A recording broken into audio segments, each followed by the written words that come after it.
I can't say it more forcefully.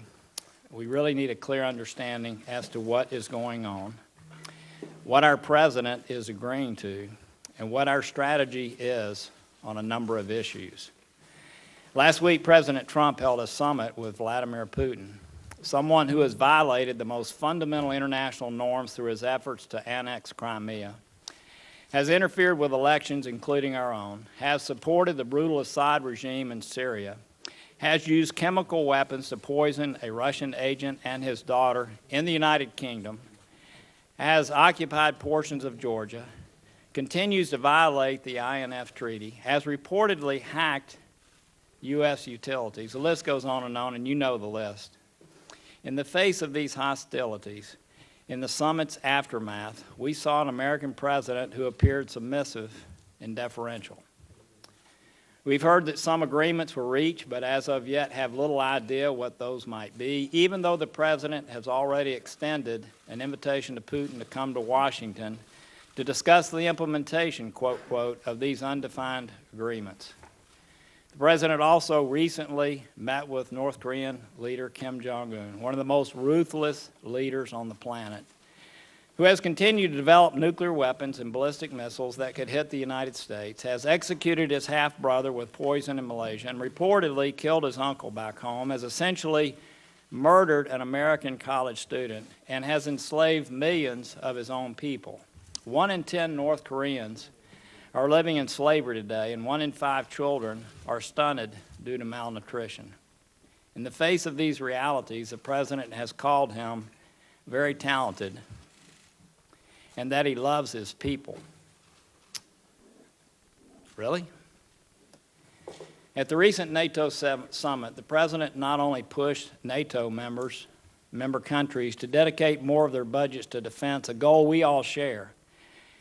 He went on to berate them, question the very premise of NATO, and in my opinion, used false information to turn public opinion in the United States against the alliance. He even went so far as to cast doubt on the United States' willingness to enforce Article 5 of the NATO treaty. We want to know if this is real or just another off-the-cuff statement. And the confronting of our partners goes beyond traditional security and extends to the economic space as well.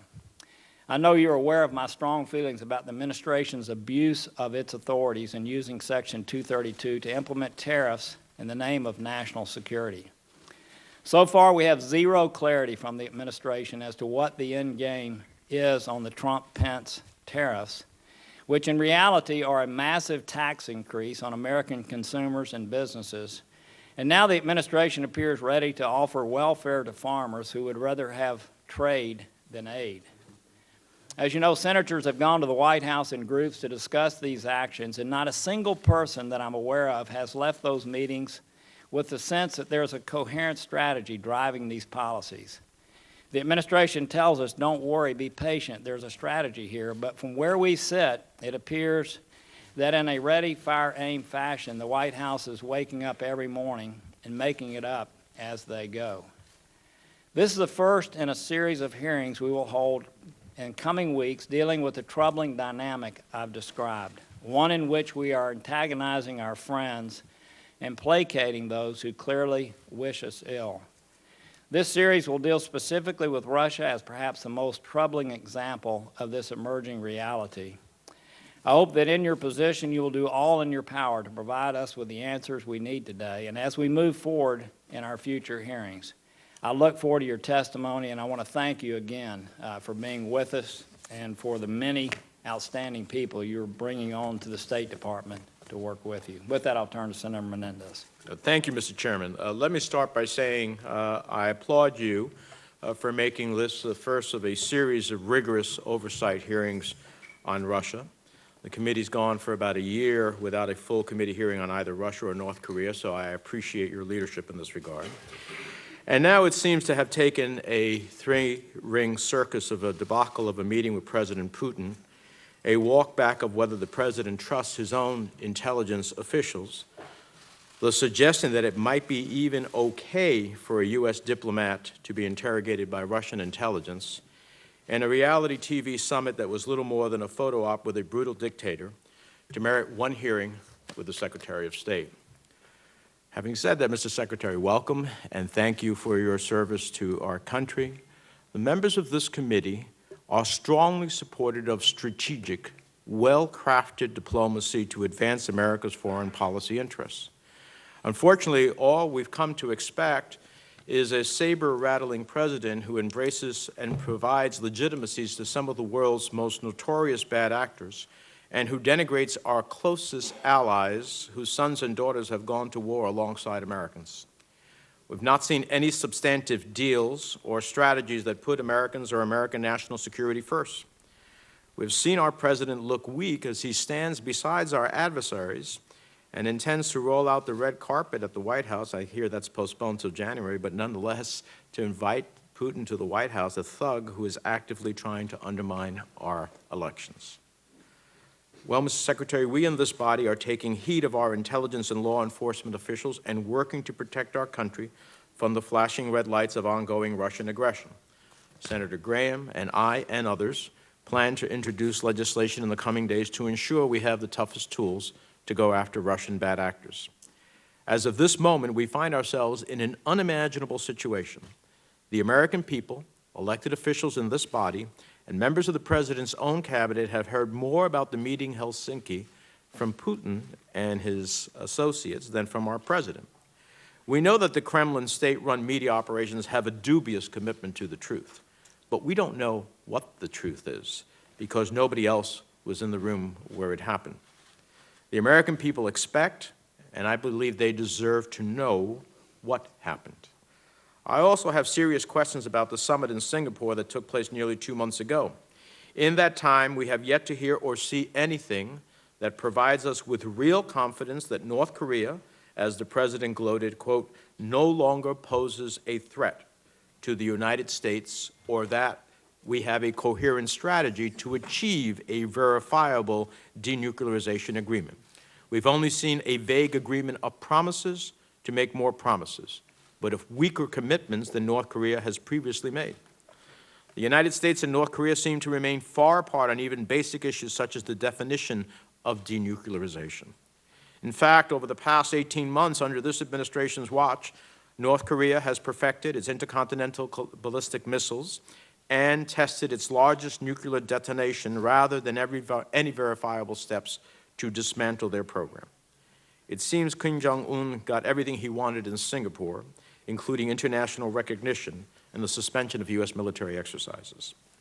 Now, this week's reports of dismantlement at a launching station may be good news, but it may simply be a signal that North Korea has completed all the testing it needs to. Frankly, the Singapore agreement seems more the art of concessions than the art of the deal, and we are weaker for it. Last week, Russia and China blocked a U.S. request to impose penalties on sanctions violations, calling our maximum pressure posture into question. As you know, I've introduced bipartisan oversight legislation along with Senator Gardner to provide the sort of support and guidance that this diplomatic effort needs and exercise the oversight responsibility Congress owes to the American people. Goals that you previously laid out before this committee are incorporated. Finally, let me raise one more deeply alarming issue that broke this week. I understand that despite its ability to stop this ridiculous notion, the State Department is about to allow internet posting of do-it-yourself 3D printable firearm blueprints. Why on earth would the Trump administration make it easier for terrorists and gunmen to produce undetectable plastic guns? I remain deeply concerned by the administration's incoherent and contradictory views. We need comprehensive strategies across the world because the result of the lack thereof is chaos and confusion, or even worse. I recognize the President considers himself to be a masterful deal maker and a very stable genius. But we need to call the President's statements out for what they are. At this point, I find them to be misleading and untruthful. So I look forward to your testimony to find out what the truth really is. Thank you, Mr. Chairman. Thank you. Thank you very much. Mr. Secretary, we welcome you again. And if you could summarize your comments. If you have any written materials you'd like to enter into the record, we will do so. And with that, we look forward to your testimony. Good afternoon, Chairman Corker, Ranking Member Menendez, and distinguished members. Thank you for the opportunity to be with you today. During my confirmation hearing, you asked me to work on a host of world problems And for 12 weeks, I've been doing just that. I hope we'll get a chance to talk about each of those today. In the last few weeks, I've engaged in 3 areas of particular interest to this committee: North Korea, NATO, and Russia.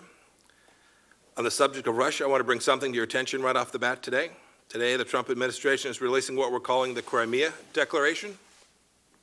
I won't read the whole thing. I will submit it for the record. It's been publicly released as well. But one part reads as follows, quote, "The United States calls on Russia to respect the principles to which it has long claimed to adhere and to end its occupation of Crimea," end of quote. I want to assure this committee that the United States does not and will not recognize the Kremlin's purported annexation of Crimea. We stand together with allies, partners, and the international community in our commitment to Ukraine and its territorial integrity. There will be no relief of Crimea-related sanctions until Russia returns control of the Crimean Peninsula to Ukraine. This Crimea Declaration formalizes United States policy of non-recognition. There's another indicator of diplomatic progress I want to mention. This morning, Pastor Andrew Brunson, who was imprisoned in Turkey for nearly 2 years, has been let out of jail at Bucha. He's still under house arrest, so our work is not done. But it's welcome progress, one that many of you have been engaged in, something the State Department has been working on diligently as well. We will continue to work for the speedy return of all Americans unjustly held captive abroad. President Trump will never forget about our own. Our diplomacy on these issues is advancing the goals of President Trump's national security strategy, which laid down guiding principles for American foreign policy in December. In late April, I started executing on the strategy as Secretary of State, and today, on July 1st, here we are, and I want to present you some progress. The national security strategy established protecting the American people, the homeland, and the American way of life as the pillars of our national security. On July 17th, President Trump stated his firm conviction that diplomacy and engagement are preferable to conflict and hostility. These principles have guided our actions on North Korea. President Trump's diplomacy de-escalated a situation in which the prospect for conflict was rising daily. Americans are safer because of his actions. As far as the Trump administration's goals on North Korea are concerned, nothing's changed. Our objective remains the final, fully verified denuclearization of North Korea as agreed to by Chairman Kim Jong-Un. As a follow-up to President's successful summit with Chairman Kim, on July 5th, I traveled to North Korea to make progress on the commitments that were made in Singapore. We're engaged in patient diplomacy, but we will not let this drag out to no end. I emphasize this position in the productive discussions I had with Vice Chairman Kim Yong-Chol. President Trump remains upbeat about the prospects for North Korean denuclearization. Progress is happening. We need Chairman Kim Jong-un to follow through on his commitments that he made in Singapore. Until North Korea eliminates its weapons of mass destruction, our sanctions and those at the United Nations will remain in effect. Multiple UN Security Council resolutions require North Korea to eliminate all of its weapons of mass destruction and ballistic missile programs. Those resolutions were passed unanimously, and they remain binding. We absolutely need every single nation to maintain the enforcement of those sanctions to which every nation is committed. The path ahead is not easy, but our hopes for a safer world and a brighter future for North Korea endure. The national security strategy also calls for peace through strength. President Trump's engagement on NATO has resulted in greater burden sharing that will strengthen the entire alliance against myriad conventional and unconventional threats. Allies have spent more than $40 billion in increased defense spending since 2016, and there will be hundreds of billions of dollars more in the years ahead. Last year's $14.4 billion in new spending was a 5.1% increase. It was the largest in a generation. 8 allies will meet the 2% this year. 18 are on track to do so by 24. The Trump administration is demanding that every country make its own commitment. NATO will remain an indispensable pillar of American national security. We know weakness provokes our enemies, but strength and cohesion protect us. The more every NATO member contributes, the better the alliance can fulfill its mission of deterring threats to each of our nations. This is the increased commitment that the President wants. From the outset of this administration, the National Defense Strategy and the Russia Integrated Strategy, our approach has been the same: to steadily raise the cost of aggression until Vladimir Putin chooses a less confrontational foreign policy while keeping the door open for dialogue in our national interest. Between our two nations, the United States and Russia possess over 90% of the world's nuclear weapons. President Trump believes that two great nuclear powers should not have a contentious relationship. This is not just in our interest, but in the interest of the whole world. He strongly believes that now is the time for direct communication in our relationship in order to make clear to President Putin that there is the possibility, however remote it might be, to reverse the negative course of our relationship. Otherwise, the administration will continue imposing tough actions against Russia in response to its malign activities. We can't make progress on issues of mutual concern unless we're talking about them. I've heard many of you on this panel say that for years and years. I'm referring to key issues like stopping terrorism, obtaining peace in Ukraine, stopping the civil war in Syria, and delivering humanitarian assistance, ensuring security for Israel, and shutting down all of Iran's malign activity. And on the subject of Iran, President Trump has said that Iran is not the same country it was 5 months ago. That's because our campaign of financial pressure, our withdrawal from the nuclear deal, and our full-throated support for the Iranian people, which I articulated in a speech this past Sunday, are having an impact. In Helsinki, we sought to explore whether Russia was interested in improving our relationship, but made clear that the ball is in Russia's court. We defended America's fundamental strategic interests in Syria and Ukraine, and I personally made clear to the Russians that there will be severe consequences for interference in our democratic processes. I would also add that President Trump is well aware of the challenges that Russia poses to the United States and our partners and allies. He's taken a staggering number of actions to protect our interests. As just a few pieces of proof, I'd like to cite the following: 213 sanctions on Russian entities and individuals in the Trump administration, 60 Russian spies expelled from the United States of America, and the closure of Russia's consulate in Seattle in response to Russia's chemical weapons use in the United Kingdom, the closure of Russia's consulate in San Francisco, cutting U.S. diplomatic staffing by Russia by almost 70%. 150 military exercises have been led or participated in Europe this year alone. More than $11 billion have been put forward for the European Defense Initiative. We made defensive weapons available to Ukraine and to Georgia. And just last week, the Department of Defense, this is after Helsinki, added an additional $200 million in security cooperation funds to Ukraine. None of this happened for the 8 years that preceded President Trump. It's not enough for you. There's a long list. I'm happy to go through them. I'm guessing sometime today I'll get that opportunity. I look forward to it. Finally, I want you to know President Trump has stated that he accepts our intelligence community's conclusion that Russia meddled in the 2016 election. He has a complete and proper understanding of what happened. I know.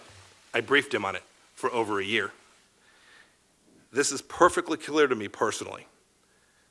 I am also certain he deeply respects the difficult and dangerous work that our patriots in the intelligence community do every single day, and I know that he feels the same way about the amazing people that work at the United States Department of State. Thank you, Chairman Corker. Thank you. Thank you very much.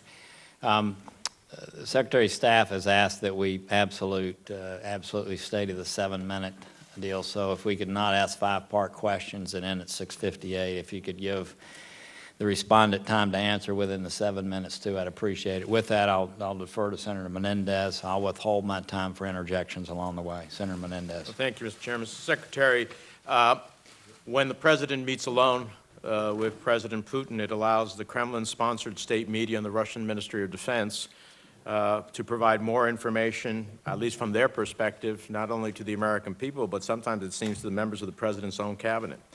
So I'd like to ask you some questions to get to understand what actually happened.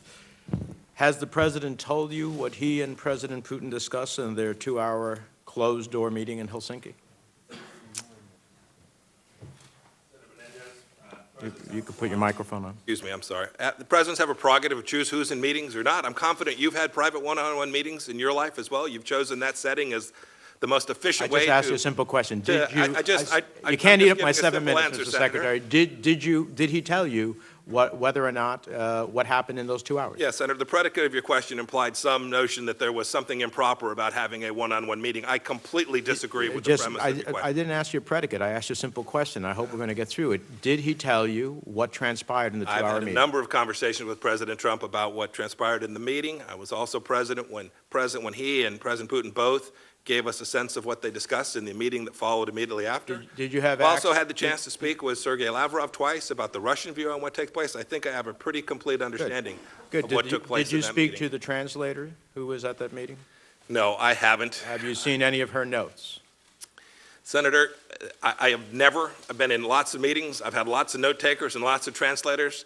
I've never relied on the work that they did Did the for me to president understand what discuss? took place in that meeting, and it does not need to be Did the done president here discuss? and won't be. Did the president discuss relaxing U.S. Sanctions on Russia, including CAATSA sanctions? Senator, the U.S. policy with respect to sanctions remains completely unchanged. So the president did not, is what you're telling me, that, I ask a very specific question. Yes, Did Senator, the I give you a president very tell specific you that he answer. discussed relaxing Russia sanctions or not? Yes or no? Senator, presidents are entitled to have private meetings. I'm telling you what U.S. policy is. I came here today. No, but you told me that he Yes. had a conversation That's with right. you in which he told you what transpired. I think the nation and so all of us who are policy makers deserve to know so that we can fashion policy accordingly. Did he Senator- tell the Putin that I'll release or ultimately relax sanctions? Senator, what you need to conduct your role, your appropriate role, I will provide you today. That is United States policy with respect to the issues you request. You asked me about U.S. policy with respect to sanctions, and I can confirm to you that no commitment has been made to change those policies in any way. Did the president at this meeting call upon President Putin to withdraw from Crimea and eastern Ukraine? Senator, I began my statement today with the United States government's policy. I understand the with respect to declaration, and I Crimea. welcome it. I'm glad that it seems like we had to do a lot of effort to get there, but the question is, when he had a chance, did he confront Putin and say, we don't recognize your annexation of Crimea, we don't recognize your continuing hostilities in eastern Ukraine, and there's consequences for that? Senator, the President was very clear with Vladimir Putin about U.S. positions. They're the U.S. positions that are the Trump administration's positions, and he spoke about them very firmly and clearly when he met with Vladimir Putin. And that, he told you that? Senator, I'm telling you what he had a conversation with Vladimir Putin about, and I'm telling you what U.S. policy is today. I understand, Senator, I understand the game that you're playing. I No, get no, it. you know, Mr. I Secretary, do. I get with it. all due respect, Yeah, I don't I get it. appreciate you characterizing my questions. My questions is to get to the truth. We don't know what the truth is. You do. And the only way that we will know what the truth is, what transpired in those 2 hours, in a highly amazing period of time to spend alone, one-on-one, is by understanding at least that if you were briefed by the president, what he told you. I don't think that's unfair to know, to understand what policy is. Let me ask you this. Did the president say they were going to change our force structure in Syria? Senator, presidents are permitted to have conversations with their cabinet members that aren't repeated in public. I owe the president the capacity for him to have conversations with him, provide him the best foreign policy advice that I can. It's what I was Let me brought on ask you to this, do. Mr. so Secretary. Here's something you can answer for me. Great. Because you're not going to answer any of the questions that would get us to the truth. As CIA director, you stated in an interview with the BBC that you fully expect Russia to continue its attacks on our democracy by attempting to interfere in our midterm elections as we speak. In his conversation with Putin, I hope the president laid out the consequences of interference in the 2018 election, but I know you can't tell me that, so you're not Actually, gonna, I can oh, tell do you you that, want to Senator. share that one with me? I can't, no, I can't. That one you because- want to share with me? No, Senator, I can tell you that because the president has disclosed that. Okay. The president disclosed what he said to Vladimir Putin about Russian interference in our elections, and he said that he is confident that as a result of that conversation, Vladimir understands that it won't be tolerated. I wish he had said that in public in Helsinki. Let me ask you this. Senator Graham and I and others are working on a new bill to hold Russia accountable. Given that you assert the administration is tough on Russia, will you commit to working with us on a new Russia sanctions bill? Yes, sir. Thank you. North Korea. When you last appeared, I asked you a series of critical questions about what's our policy in North Korea, and to your credit, I must say that I largely agreed with what our goals are. Now I want to ask you, since we haven't heard anything, not a classified briefing, not anything as it relates to North Korea, did North Korea agree with our definition of denuclearization, meaning the dismantlement, removal of all nuclear weapons, facilities, technology, and material from North Korea? I think I can answer your question, but let me begin by saying I'm engaged in a complex negotiation with the North Koreans, and so I don't intend in this public setting to share the details of every conversation that took place in those. but I will attempt to answer your questions without disclosing the contents of the negotiation. I am very confident that the North Koreans understand our definition of denuclearization, a very broad one, that it goes from infrastructure and nuclear warheads through chemical, biological weapons systems. We understand it because you laid it for the record. Yes, sir. Have they agreed with you that that is I the believe they definition of thoroughly denuclearization? understand that, and They understand it, but they didn't agree. Did they agree to end the production and enrichment of uranium and plutonium for military programs? Senator, I would welcome the chance to respond to your questions. If you'd let me finish, it would be It's a most. simple yes I or think no. it'd be most illuminating for the folks It's a watching. simple yes or no. Could you repeat the question, please, Senator? It was the Surely. previous question I didn't have the chance to answer. Surely. Did North Korea agree to end the production and enrichment of uranium and plutonium for military programs? They've agreed to denuclearize fully. Yes, Senator. Okay, we don't have. Yes, an it certainly includes the full Well, range of their I would weapons love for you to come to a classified setting and tell all members what exactly transpired, because we don't know. Thank you. Senator Risch. Mr. Secretary, thank you for doing this job. The President made a wise decision appointing you as Secretary of State, and you're acquitting yourself very well here today, and we appreciate that. You've always been straightforward with us, and I appreciate that. I know many of my colleagues, not all, but many of my colleagues fully appreciate that. I want to talk. Are you prepared to say most, Senator, or are you just going to go with many? I'm going to stay with many. Let me say that as far as what happened at the NATO summit, very few Americans heard anything except the argument that went on about funding. Now, I know the President believes, and I know you believe, and I believe, and I think most everyone believes that NATO is the most successful military alliance in the history of the world. And as you pointed out, it's certainly one of the pillars of our national security, and one that we need to support, and one that we need to work well. There are very few downsides of NATO, but there is one blemish. And the President has underscored that publicly and well. His predecessor attempted to do it. All their predecessors attempted to do it. All those of us that meet with the Europeans from time to time underscore it. And that is the funding, or the lack thereof, that the Europeans have done. Only 8 of the NATO nations are actually meeting the commitment of 2%. First of all, the President is to be commended for underscoring this, as only he can do in his unique way, and actually getting them to start talking about it, and now finally starting to agree to that. But there were other things that were lost as far as that meeting is concerned, and I'd like you to talk about those things for a few minutes. Number one is on the deterrence side, the 430's commitment to increase NATO readiness and speed up the time it takes allies to assemble and deploy forces, and that's a huge step forward. The efforts to improve mobility and establish a process to enhance the speed at which NATO can make decisions, the fight against terrorism and increase in allied resilience against terrorist threats through a new framework to share biometric data is a major accomplishment. And finally, the opportunity for Macedonia to receive an invitation to join NATO and fulfill the promise from the Bucharest summit, that was a positive step for the alliance and for the Balkans. Could you comment on those very important steps forward that happened at this NATO summit? Senator Risch, it was an incredibly productive NATO summit. From my conversations with Secretary General Stoltenberg, he said among the most productive that he had ever been part of. And he's been doing this a little while. You talked about the 430s, 30 squadrons, 30 battalions, and 30 naval combatants ready to go in 30 days. It's something NATO has not been able to do for quite some time. There's now a real commitment. We have to follow through to make sure that the implementation of that occurs. It would be a great thing to deter Russia if we can get those countries and our allies to get to that level. You talked about the increase in burden sharing. It seemed to get all the focus. It's certainly important that the Europeans are as committed to deterring Russia as the United States of America, and need to demonstrate that through their defense, not only dollars, but readiness as well. We've seen reports about the absence of German readiness. They need to truly be ready. The President also raised another issue about energy and energy security at the NATO summit. He talked about the Nord Stream 2 pipeline and the risk that creates to the alliance in the event that Russia should decide to use energy as a weapon to coerce, either formally or informally, Germany or other European countries. He raised it to the forefront, and frankly, there are European countries that understand that risk and support America and our position on that as well. And then finally, you talked a little bit about this, the NATO mission, its new role in fighting terrorism.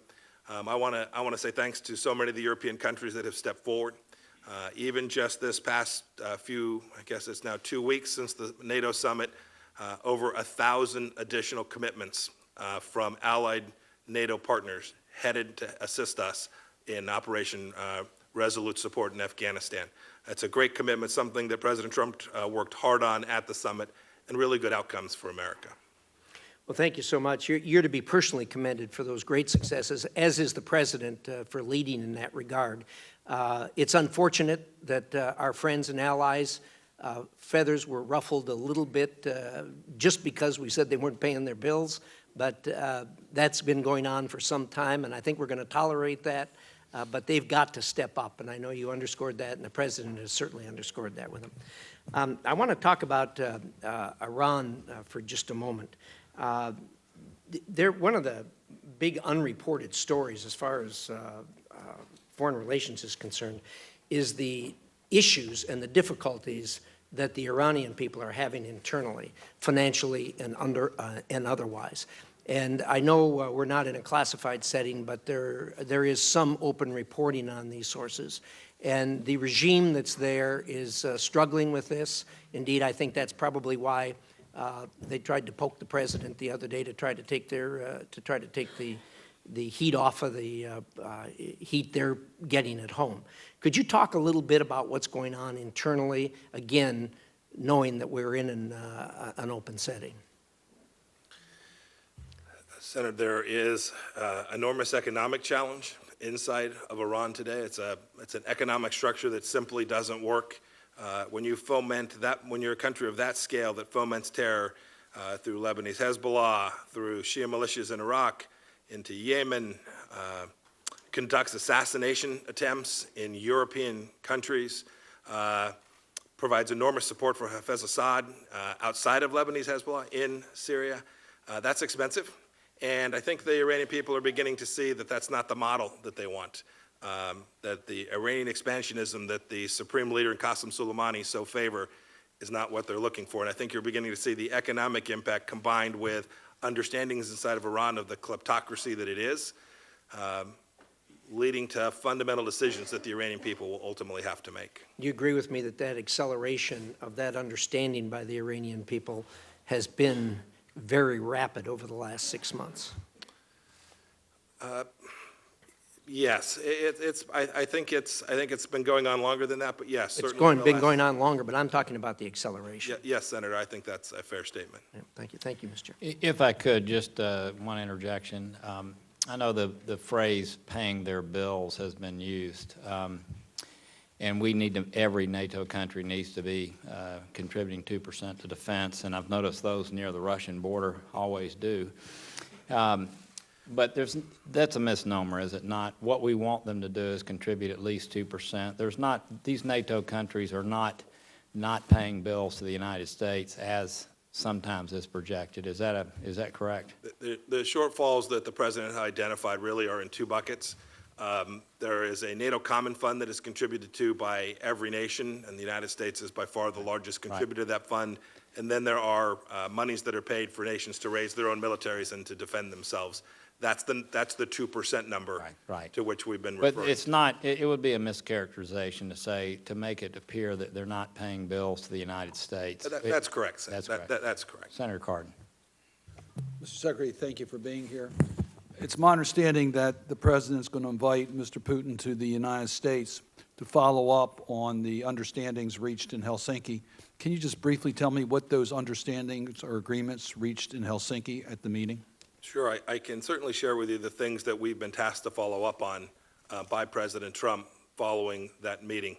There's a handful. So there is an agreement to establish some business-to-business leadership exchanges that historically had been undertaken but had fallen away. These would be business leaders that would participate in this. I understand that this went on for years and years and was ceased a handful If of you years could, ago. if we could do it briefly. I understand you want to give a complete thing, and I appreciate that. But It's what you asked for. I understand that. Business to business. Next issue? The president is asked us to look at reestablishing a counterterrorism council that was held at the level of the Deputy Secretary of State for many years, but had also ceased to happen. I think at this point, I think that makes sense. Increased Counterterrorism cooperation on cooperation. counterterrorism. We are working to see in Syria what are the possibilities that can be achieved so that the now between 6 and 7 million externally displaced persons have the opportunity to return. We made clear this should happen through the political process in Geneva, but we are working to see if we can't get Russia to be more cooperative in terms of driving towards a political resolution there that would take down the violence levels and create some opportunity to begin a political resolution of the process in Syria. Any discussions on sanctions? You said there was no easing of the sanctions? No, Senator, no easing of the sanctions. No, I'm sorry, go ahead. Was there any discussion about Magnitsky? Because certain names associated with Magnitsky came out in Helsinki. Was there any discussion with the president on the Magnitsky No, sanctions? there's been no change in U.S. policy with respect to Magnitsky. I think I know what you're referring to. Let me make clear. The United States will defend our team in the field and the team that's been in the field when it retires and leaves the field. We understand that Americans deserve the protection of the United States of America both during their time in service and thereafter. Was there any agreements reached in regards to Ukraine? No, Senator, that's an agree to disagree. And that is, the U.S. policy hasn't changed, and you can see that, right? And I understand. $200 million since the Helsinki summit provided to the Ukrainians. I think there was lots of concern that, and I saw it, I could find you all's quotes if you'd like me to go drag them out, concerns that President Trump would make a change in position with respect to Ukraine. And you made that clear. And there is none, and it is a policy that the previous administration refused to undertake. And so I hear comparative, it's important, Senator, comparison matters here because there's a narrative that is developed that somehow President Trump is weak on Russia, and when in fact the converse let me just, is true. I heard you talk and brag about the number of sanctions. Senator, these were just facts. The facts is that the Congress passed the CAATSA statute that required sanctions to be imposed, and there are sanctions that are to be imposed under CAATSA that have not been imposed. And the facts are the administration has sought a waiver in regards to CAATSA in regards to the National Defense Authorization Act. So I just really want to point out, and we've had this from previous administrations, but not as much as we're hearing today, that what Congress is requiring you to do, all of a sudden you found religion and taking credit for it. Senator, But in reality, you haven't implemented on time the sanctions that have been passed by Congress. Senator, first of all, that's not true. We've passed a number of sanctions under the CAATSA provisions, and it is also true, at least my best recollection of the Constitution, is the President signed that law as well. So And he complained when he signed it. I thank you for presenting that law. We appreciate it. We think it makes good sense. The President signed it as well. We have passed sanctions under that very law, and we have passed sanctions that Senator, you just have to know previous administrations didn't do. Please read the President's comment when he signed the law, because it's very interesting, his comments. Let me move on to our policy in regards to nuclear proliferation in Iran and in North Korea, because I'm having a hard time understanding the comparison between these two countries. In North Korea, we have a country that has a nuclear weapon. The president has met with the leader of that country and has at least given a signal to some countries that, in fact, there may be relaxation of those. We're having problems with China today, as I understand. In Iran, we had a commitment for a short-term ending of their nuclear program. We were able to isolate Iran, getting the support of China, Russia, and Europe. And we were able to keep the temperature down in regards to their nuclear program. Now, by pulling out, we are now seeing we don't have any commitments on the short term if Iran walks away from the agreement, because they're already sanctioned now under the United States. We've been isolated, not Iran. And of course, Iran today was not pursuing a nuclear program. I agree with you, there may be long-term issues. So I'm going to have a hard time understanding our strategy in regards to preventing nuclear proliferation.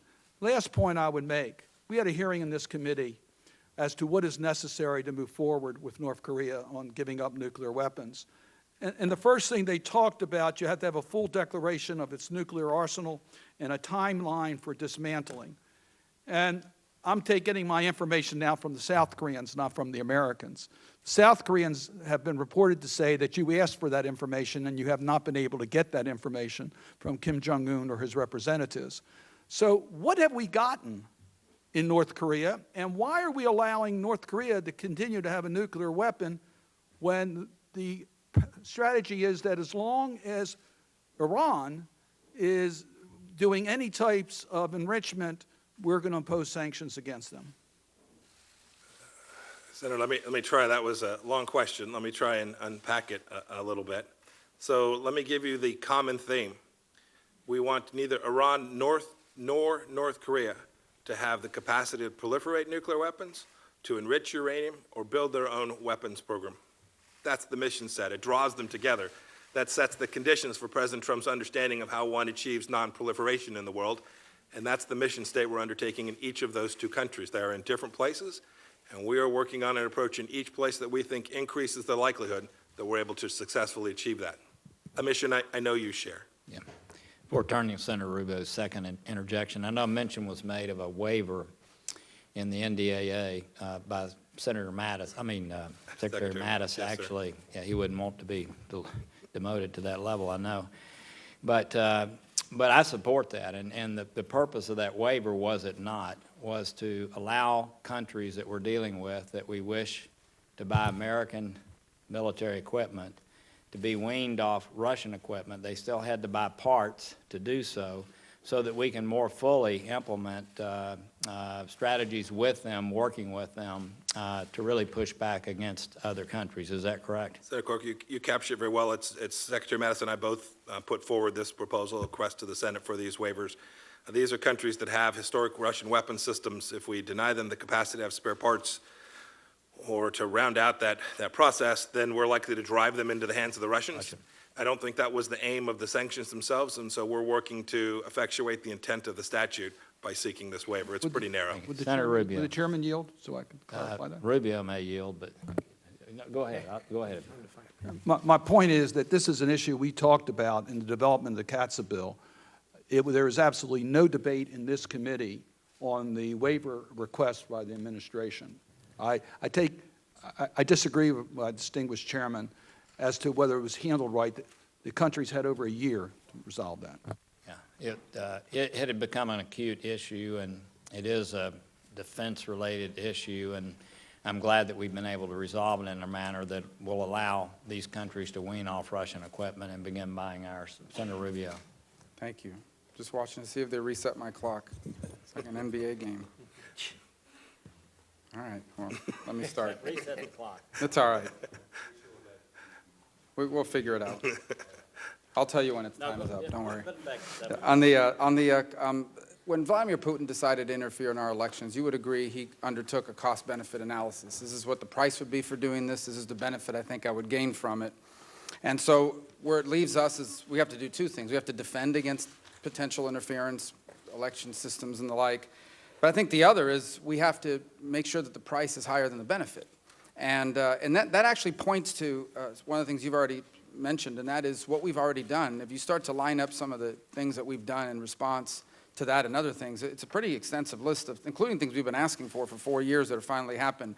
The Javelin anti-tank missiles for Ukraine and Georgia, the support of NATO's new posture in Central and Eastern Europe, the variety of designations under both Ukraine and cyber-related executive orders that were from the Obama administration, sanctions under CATSA, and I know there's more to come for cybersecurity, several rounds of designation of individuals for weapons proliferation, terror, and transnational crime, export restrictions on entities that violated the INF Treaty. We closed consulates in San Francisco and in Seattle. We closed an annex in D.C. We closed the trade office in New York. After the poison nerve gas attack in the U.K., we expelled 60 other diplomats. All of those things happened under this administration. And these are pretty substantial, including the sanctions. But obviously, even that price is not high enough because the intelligence community continues to tell us that they are postured and are actively engaged in both attacking our democracy and posturing to do more of that in the future. So my question is along the lines of a piece of legislation that Senator Van Hollen and I and a group of other senators have jumped on board on, and it aims to do three things. One is sort of define interference. Okay, it's not just 5 Russian guys on Twitter. I mean, it's define it in terms of its meaning to our republic. Require the Director of National Intelligence to issue a report within 30 days of the election about whether or not interference occurred, and then put in statute a menu of very crippling sanctions. And the purpose of that would be so that Vladimir Putin knows before he makes this decision going to 18 or in the future, this is the price I will pay if I do this again. That's why it's called the Deter Act, to get on the front end of it. I don't ask you to opine on the bill, because I know you don't have it before you, but on the concept of building in deterrence on the front end, is that not an approach that we can take to hopefully deter him from doing this in the future by making him clearly understand how high the price would be in comparison to the benefit? Senator, I completely agree with you that there is a cost-benefit calculation that's undertaken before the Russians act. So it follows necessarily that putting on notice with essentially a fail-safe, if you will, about things that will follow has the likelihood of being successful in raising the cost in terms of how he calculates risk associated with a wide range of actions. Let me, you'll be asked plenty about Russia, so I don't want to undermine that, but I think the single biggest national security threat in the long term to the United States is China. I mean, for the first time since the end of the Cold War, we are in competition with a near-peer adversary, and it's not just military, it's economic, it's technological, it's geopolitical and the like. We've seen their impressive and massive military buildup, the quantum leaps they're making in technology. We see that the work they're undertaking to sort of destroy the U.S. world order and rebuild it to one more of their liking. We've seen the gains they've made in 5G alone. I mean, China Mobile will be the only company in the world that can build standalone 5G networks by 2020. And what's really outrageous is many of these advances are not the result of hard work and ingenuity. They're also the result of intellectual property theft, forced transfers, and the like. This is part of a tactic that they've been using for a while. The Chinese, and I think the South China Sea is a great example of it, they don't make these big sweeping changes. It's sort of a sustained, sort of slow and incremental, but more assertive demands each time, creating new normals along the way. And what they've done in the South China Sea is evidence of that. And the only ways that seem to work in response to their aggression are two things. The first is committed and sustained escalation across the relationship, meaning you don't carve out pieces of it. They do it that way. We have to do it that way. Our whole relationship, sustained and committed pressure. And the other is invoking the help of our foreign partners. And what I'm troubled by in regards to the administration posture on this is on the working with, invoking the help of our foreign partners has become complicated because we're currently engaged with trade disputes with the EU and Japan, Mexico, and Canada, which we should have teamed up with to confront them. And I understand trade is an issue that needs to be addressed, but I don't know why we didn't address China first together and then dealt with our allies second. And the other is the sustained and committed escalation across the entire relationship. And on that front, I'm puzzled by the decision the administration made on ZTE. And I know that was not a State Department decision, it was a Commerce one, because I agree that if the ZTE issue was simply a sanctions violation, the penalties imposed have been devastating. But ZTE is more than a sanctions threat to the United States. It is part of a broader telecommunication threat that the Chinese industries pose to the United States, and to threaten to shut them down and then pull back from it is not the sort of committed and sustained escalation across the entire relationship. The carving out of one company sends them the message that they can pick away at different parts of that relationship and undermine our willingness to sustain pressure on them to get a better equilibrium. So I don't know what the State Department's role was in that decision, but moving forward, what is our broader strategic approach to the threat that China poses? Because they don't seek parity, they seek to overtake us. Senator, you have laid out what I think is the principal challenge for the United States over the coming years, maybe a decade. The issue of China, you talk about they've got a lot of folks and a big economy that puts them in the position to be a competitor to the United States in the way a country like Russia with an economy smaller than Italy's can't maintain over some period of time. And so we do need a broad, comprehensive response. And I think all of the West, not just the United States, was too slow in seeing this. Your point about how they turned up the heat slowly over time, I think that recognition is there, but I don't believe that the structures are in place today to respond to that in a way comprehensively. I was with our Australian partners yesterday at a meeting with Secretary Mattis, myself, and our Australian counterparts. They just passed a set of non-interference rules on China. They are getting up to speed in the same way that as you all took a look at CFIUS and FIRMA.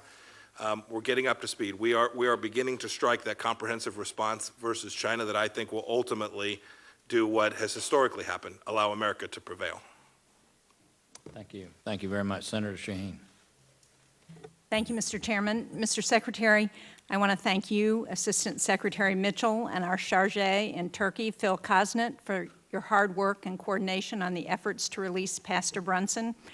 As you pointed out, his move from prison to house arrest is a positive development. Obviously, we have a lot more work to do in terms of getting him back to the United States and also pressing the Turkish government to release the other Americans that they're holding. But it is a positive step, and thank you for that. I am concerned, Mr. Secretary, because it's been 1 week since, a little over a week, since the Helsinki meeting between President Trump and Vladimir Putin.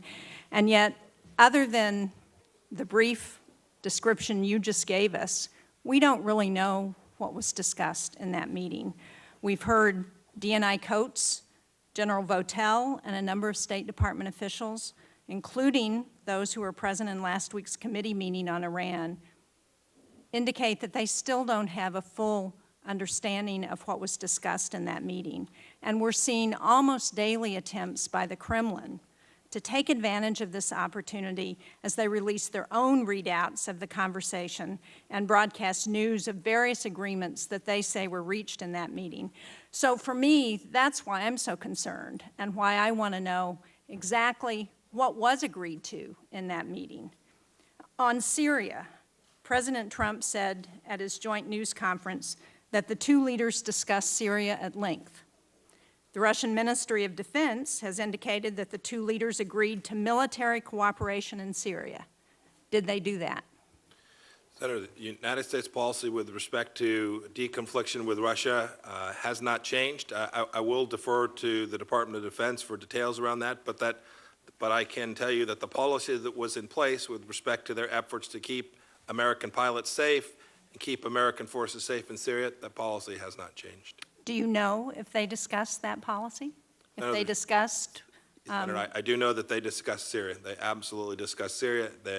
The focus of that discussion, and I think President Trump has shared this, was an effort to find a political resolution there and to get the displaced persons the opportunity to return to Syria. And I think the President's talked about one more item, so as the President shared it, I feel like I can as well. I think he also talked about America's continued commitment to ensure that Israel was secure from threats in Syria as well, and that topic was discussed by them as well. I think the President has previously shared that.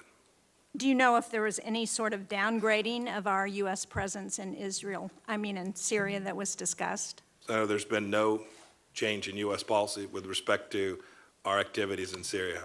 I understand, but that's not exactly the question. Senator, I'm asking. it's what matters.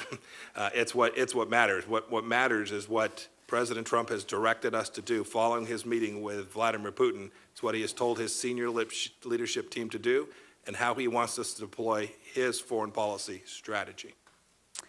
And do you know if the frozen stabilization funds for Syria, the $200 million, was that ever discussed?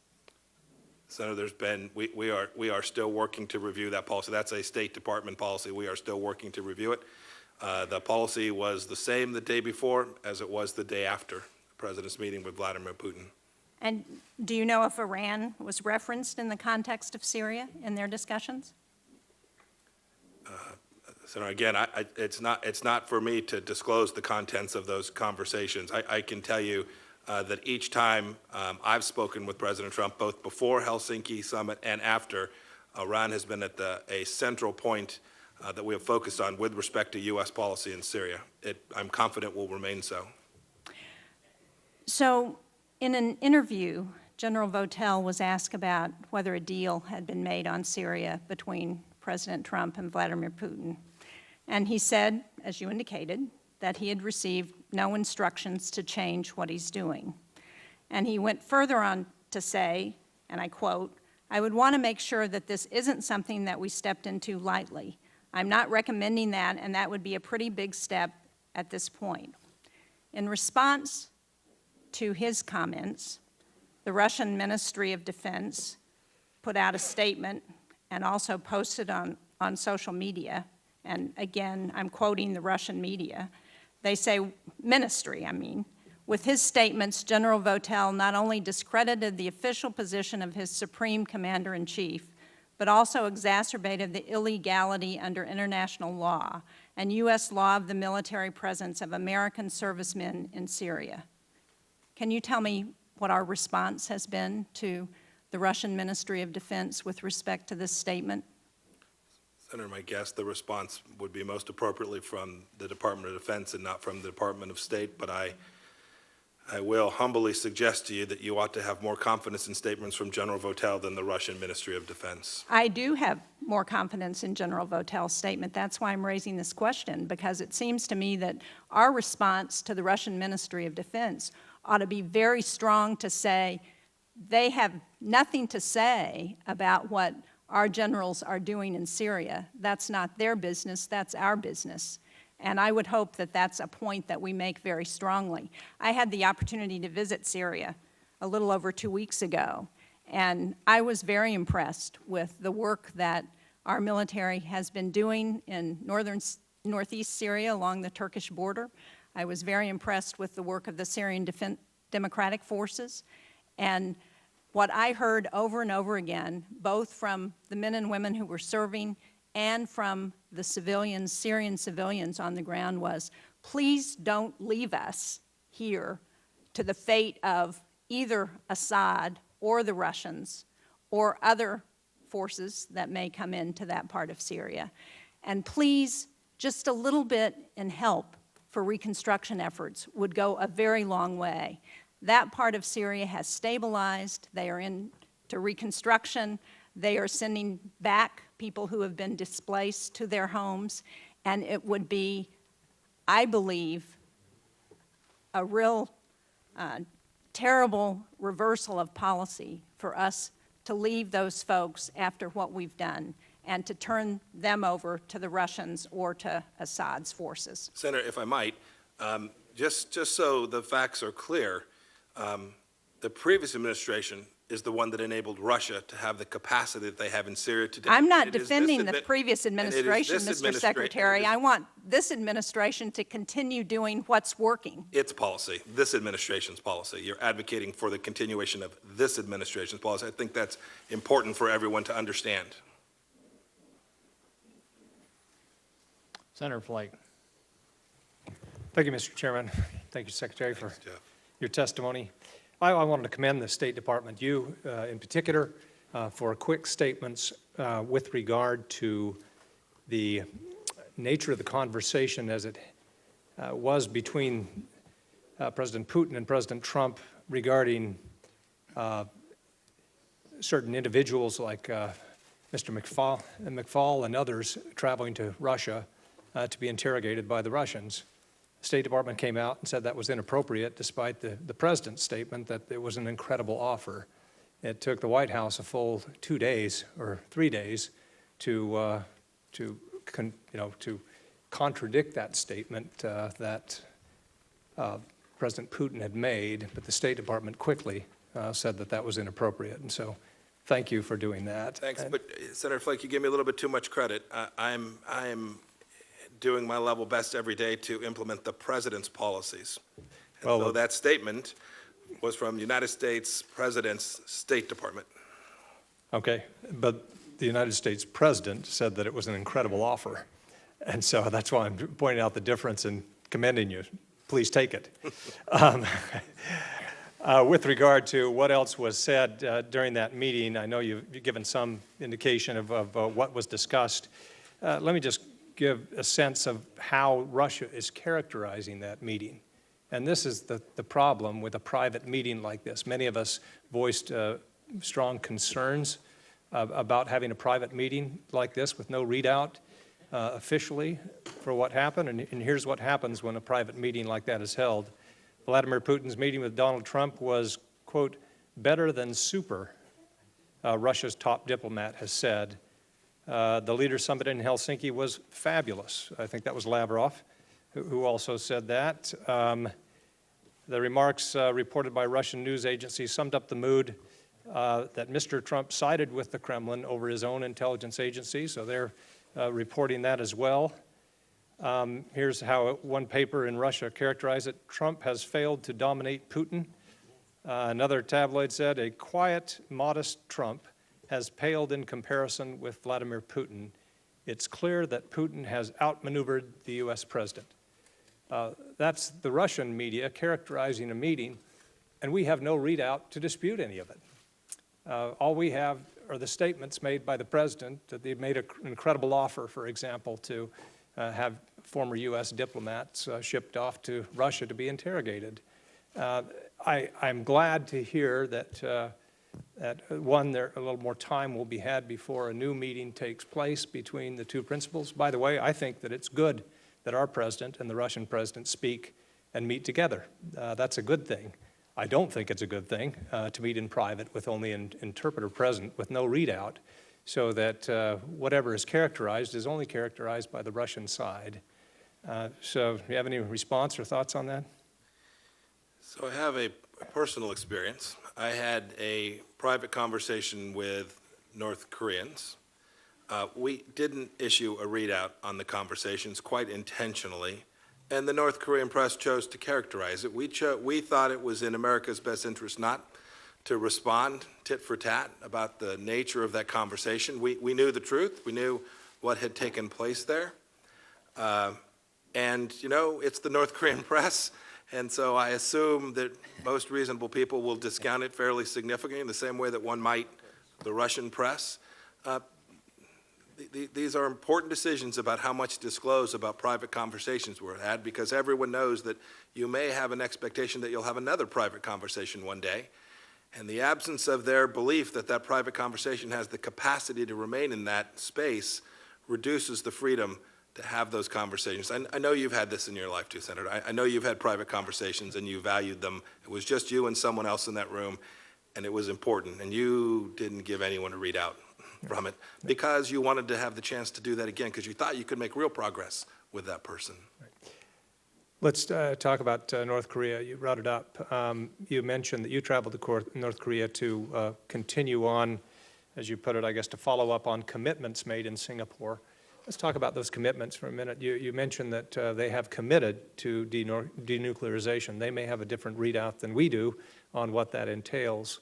But so far, they seem to be walking back any commitment, real commitment that was made there.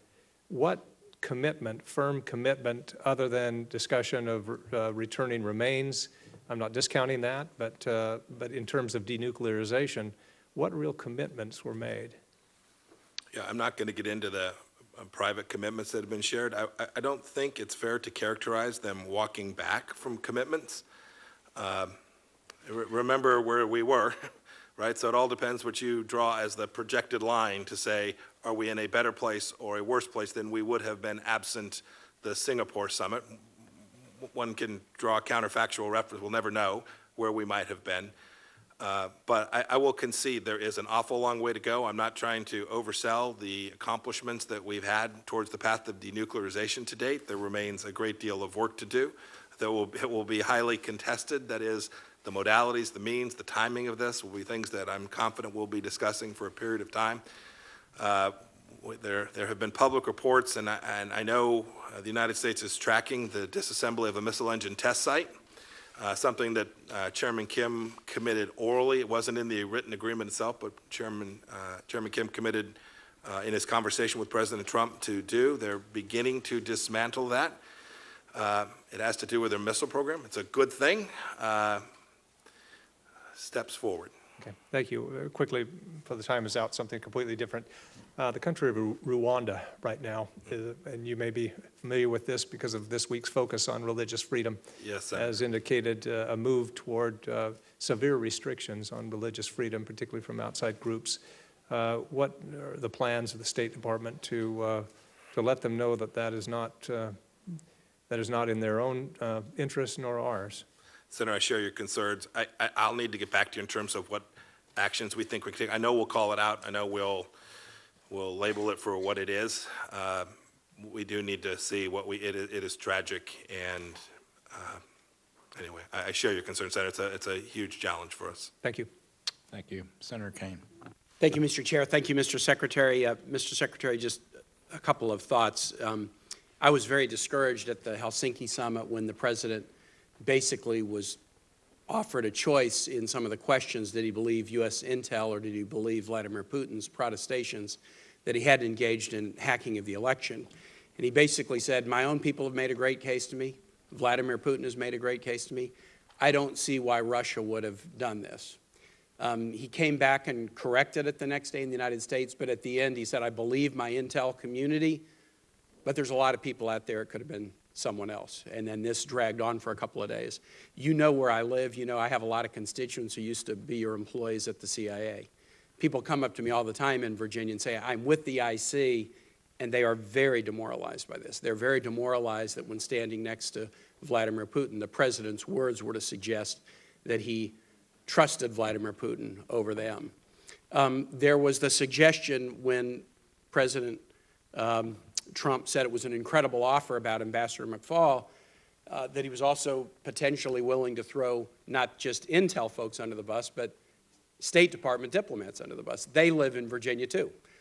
They feel the demoralization of your comments today that we're going to go to bat for current reformer. That's very, very helpful. But what I want to ask you about is our military and our military leadership. There was an article yesterday in the Washington Post. General Joseph F. Dunford, chairman of the Joint Chiefs of Staff, as of Monday, Dunford still hadn't been briefed on Helsinki, even though it directly affects more than 1 million troops Dunford overseas. Do you know why there would have been no briefing of General Dunford about the discussions that took place at Helsinki? Senator, you have to ask the Department of Defense or Chairman Dunford. But you don't dispute that you have no knowledge that there was a briefing of General Dunford today about the Helsinki discussion, do you? Senator, you just read me a piece from the Washington Post. Yeah, but I'm asking your knowledge. Do you have any knowledge that the administration has shared discussions about U.S.-Russia military issues with the head of the United States Joint Chiefs of Staff? I've actually spoken with Chairman Dunford about it. I was with him yesterday in a series of meetings, and we had a chance to have a conversation about it, yes. Okay, about our plan, absolutely. Okay, so yesterday may have been the first time he was briefed about it. I want to ask about I suppose General. it's possible, yes. I was going to ask about General Votel, the information that Senator Shaheen mentioned earlier. He expressed wariness about working with Russia, and the Russian Defense Ministry, this is an interesting statement. They went after General Votel, the head of CENTCOM, who oversees, as you know, U.S. military operations in the Middle East, including Syria. Quote, with his statements, General Votel not only discredited the official position of his Supreme Commander-in-Chief. Are you aware what the official position is that is being referenced in that statement? You'd have to speak with the Russian Ministry of Defense to know what it was he was referring to. But you can understand why we're concerned. If it's being reported in Russian press, as Secretary Flake and Senator Flake and Senator Shaheen said that they're talking about official positions that the president has outlined. As far as you know, General Votel's statements did not violate any official position in the United States, did they? You seem to be giving a great deal of credit to the Russian Ministry of Defense for truthfulness. Let me ask you about General Votel. I might not share that same. Let me ask you about General Votel. As far I as have great you know, credit. I have great belief in his truthfulness. So you do not believe that any of the statements that he's made, including those that I read, violate any official position in the United States, do you? If you would, that's best approach to General Votel, the Department of Defense. I mean, we're now 3 orders removed. I'm sorry. If I could introduce for the record, there's an interesting article in BuzzFeed News just recently, today, that just lists a whole series of headlines, and I think these are instructive, Mr. Chair. Trump's announcement that he will end U.S.-Korea drills catches Pentagon off guard. Pentagon in Seoul surprised by Trump pledge to halt military exercises. Pentagon caught off guard by Space Force announcement. Trump signals withdrawal very soon of U.S. troops from Syria, surprising Pentagon and State Department. Pentagon caught by surprise by Trump's travel ban, pushes for some Iraqis to get special consideration. U.S. Joint Chiefs blindsided by Trump's transgender ban. Northcom caught off guard as Trump orders troops to U.S.-Mexico border. If I could introduce this for the record, Mr. Chair. Without objection. I worry about an administration that would take the Putin position over our intel community. I worry about the administration that would suggest it might be a great deal to consider handing over a former diplomat for questioning. I worry about an administration that is catching the Pentagon off guard, that is not consulting with General Dunford or briefing him for a week after a summit of this importance to our military. Mr. Secretary, you're aware of the NDAA prohibition, the current prohibition on Russian and U.S. joint military operations, are you not? I'm aware of the existence of that provision, yes.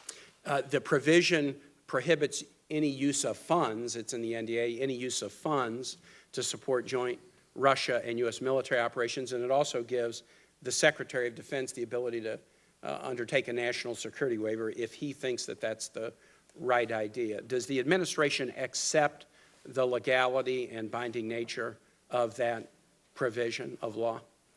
Senator, I think the DoD General Counsel would be the right person to ask about the intricacies of an NDA provision that had to do with complex issues that span the gap between, I think, what you're getting between deconfliction and coordination. It's a complex undertaking. Not a waiver that the State Department has the authority, but more Right. broadly, yes, this administration follows the law, Okay. if that's the question. So sitting here today, you're not aware of a legal concern that the administration has about this NDA provision, are you? I'm not aware of one. And you're not aware that the Secretary of Defense has issued any kind of a waiver to allow U.S.-Russian military joint operations, are you? No, Senator. With respect to North Korea, we were told by our expert witnesses, and I echo a little bit what Senator Cardin said, that a first test of their seriousness is will they disclose what they have. In your discussions with North Korea, have they reached a point yet where there has been any agreement made about them disclosing the extent of their nuclear infrastructure? I'd prefer not to answer questions about the nature of our negotiations, other than to say that your proposition that a good first step is the disclosure of the range of their nuclear infrastructure capabilities, an initial declaration, so to speak, is something that's at the very forefront of what it is we think makes sense to get them to a point where we can verify their full denuclearization. Thank you. And Mr. Chair, I'd like to put one other additional item in for the record, which is an article just recently written by the Saudi ambassador to the United States, Prince Khalid bin Salman, why Iran's malign behavior must be confronted, not appeased. And the thing that I think is interesting for us is he basically makes this argument and says that Saudi Arabia stands very willing to help the United States undertake all the actions that he suggests should be taken. I'm very concerned about this too, but my time would not allow further questions on it, but I'd like to put it Without in the objection, record. it'll be entered. Senator Brasso. Thank you very much, Mr. Chairman. Thank you, Mr. Secretary. Good to see you again. It seems every time we have a chance to visit, I bring up the issue of energy security, and I was very happy to see President Trump talking with our NATO allies and specifically with Germany about their ongoing dependence on Russia for energy, and specifically the upcoming concern with the Nord Stream 2 and increasing that dependence by Germany of Russian energy. I know the President met today with the European Commission President to talk about energy security issues. I just ask your assessment of our NATO allies and if they understand the security threat and the leverage that they're giving Russia by this over-reliance on Russian energy resources, because it doesn't seem to be acting in their own security best interest. Senator, it's a fair question. I think their willingness to acknowledge that risk varies. I think some European countries accept that risk or are prepared to act in a way that might cost them a little bit more money to prevent that risk. I think there's probably a continuum of European countries. This issue has been raised by this administration consistently in every forum, directly with the Germans as well. The Germans just don't see it that way. Are NATO allies in the European Union doing anything in their discussions with Germany in terms of ending this Nord Stream 2 pipeline project? Again, mixed. Within the European Union, there are some countries that, that share our position. There are some that do so publicly. There are others that do so privately. That is, they have concerns about speaking out against other European Union countries, so their conversations have been, their sharing of their view on Nord Stream 2 with us has been private. I suspect private with the other parties that they're opposing as well. Well, I'd appreciate everything that you continue to do, and grateful for what the President's doing in terms of trying to lessen this influence of the Russian energy on the European Union and certainly on Germany. You know, Russian officials, after the meeting with President Trump, and I know you made the point about the President not making additional statements on specific agreements, I guess a Russian ambassador has talked about important verbal agreements on New START and INF at the Helsinki summit. So I just want to ask a little bit about that. If there are anywhere where have specific agreements been made between President Putin and President Trump on arms control treaties? No, we're still working our way through. These issues were raised. I think the President said that.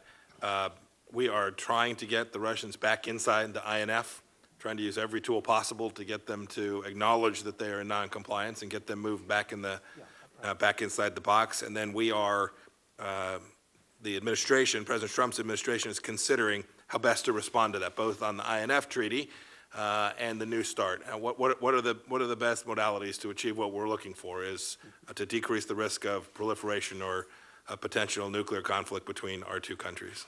Yeah, it did seem, well, I appreciate your efforts there. I think it did seem that President Trump's taking the right decisions in terms of, with these intermediate nuclear weapons, in terms of for providing for Poland the missile capacity there to defend. The previous administration pulled out that capacity, and so I'm happy to see that. With New START, I always felt that that was a treaty that had significant concessions on our side and very little, if anything, from Russia in terms of the number of the missiles, because they didn't have to give up much, if anything, and we had to give up quite a bit. So I'd be very concerned about what that next treaty may look like. The NF treaty, similarly, right, restricts just a couple countries. Yeah. And the world has changed dramatically since that treaty began. So we're conducting a full-on review so that we can respond and then work with Russia to get an outcome that's in America's interest with respect to the full scope of the proliferation agreements between the two countries, the nuclear proliferation agreements between the two countries. The President yesterday was at the VFW convention, the National Convention of Veterans of Foreign War. I wanted to talk a little bit about after the discussion in Singapore with a North Korean leader and the signing of a declaration committing to the return of remains of American soldiers to the United States. You know, there were many U.S. troops who have lost in North Korea. I understand that we have, our military has moved coffins to the demilitarized zone to prepare for North Korea's return of the remains. This is an issue that comes up when I talk to veterans in Wyoming, and I wouldn't be surprised if it came up when the President was there with the VFW. Could you give us any update on North Korea's compliance with what they had agreed to do relating with the remains of our veterans? So they reaffirmed their commitment to return remains that they have in their possession, as well as to begin to work on, there's an agreement that had been in place previously about how we would conduct recovery operations inside of North Korea. And we will, in relatively short order, if the North fulfills its commitment, begin to put teams back in place such that we can begin not only the return, the repatriation of existing remains, but the recovery of remains that have not yet been recovered. It's I understand that it's not directly on point with denuclearization. I get that. But boy, for the families that are missing loved ones, it's a big deal, and I'm very hopeful that the North Koreans will continue to move towards honoring the commitment that Chairman Kim made. Well, thank you very much, Mr. Secretary. I'm very grateful for your continued commitment to all these efforts. Thank you. Thank you, Mr. Chairman. Thank you, sir. Senator Markey. Thank you, Mr. Chairman. Mr. Secretary, President Trump is claiming that North Korea is, quote, no longer a nuclear threat, and we do know that is absolutely not true. We have yet to see any tangible progress towards denuclearization. And I know that it's clear to everyone that North Korea's dismantling of an outdated missile test facility as well as a previously dismantled ICBM assembly building, which can be rebuilt within 3 days, are empty gestures and not indicative that North Korea has changed its tune. They are continuing to use the Kim family playbook, going back to his grandfather, where they front-load rewards to themselves while exploiting ambiguity and delaying real concessions to the United States and to the West. We do not have nuclear inspectors yet on the ground in North Korea. Is that correct, Mr. Secretary? That is correct. North Korea continues to produce fissile material, nuclear bomb material. Is that correct? Senator, I'm trying to make sure I stay on the correct, yes, that's correct. Yeah. Just trying to make sure I don't cross into classified information. I'm not trying to hesitate. Yes, they continue to produce fissile material. Yeah. So North Korea is continuing on both of those fronts. Is North Korea continuing to pursue submarine-launched ballistic missiles? I can't answer that for you here in this. You cannot answer that? No, Senator. Well, I look forward to your providing that in a classified setting so that the members of this committee and ultimately the American people can know what is happening. I think it's pretty clear they are, but I will move on. Has North Korea committed to you that it will destroy its chemical weapons stockpiles? The North Koreans understand precisely our definition of denuclearization and have agreed to denuclearize. Have they committed to destroying chemical weapons stockpiles? Or we've talked about CBW, their CBW programs as being part of that denuclearization, and as I said, they have indicated that they fully understand the scope of what denuclearization entails. Okay. Have they committed to destroying their biological weapons? In the same way I just described, Senator. They have committed? Senator, what I said is as follows. We have made very clear that the entirety of the North Korean CBW program is contained in the U.S. understanding of denuclearization, and I am confident that the North Koreans understand clearly America's definition, and they have agreed to denuclearize. Okay. Does the United States have an inventory of North Korea's warheads, materials, facilities, and other programs? Senator, I can't answer that here. Has North Korea committed to halting its human rights abuses? Senator, their human rights abuses continue today. If I may say, with respect to each of these questions, each of the activities that you have described was taking place on January 19th, 2017, and we are working to stop them in ways that were not being undertaken prior to the time the Trump administration took office. There were full-on trade with North Korea. And I appreciate all that. I guess what I'm saying is I just think appreciate that. I think it's important to understand the progress that we've made and the efforts and the modalities we're using to stop the activity that had gone on for decades. I'm just going back to the statement made by President Trump that North Korea is no longer a nuclear threat, and I'm just trying to determine what that means. And May I help? I'm happy to help. I'm happy to try and articulate what I think you meant. Is there any verifiable evidence of progress towards denuclearization? Oh, yes, absolutely. What is verifiable? We are sitting at the table having conversations. We have had lots of discussions that I'm not going to get in here to today. But I would tell you you discounted the destruction of the missile engine test facility.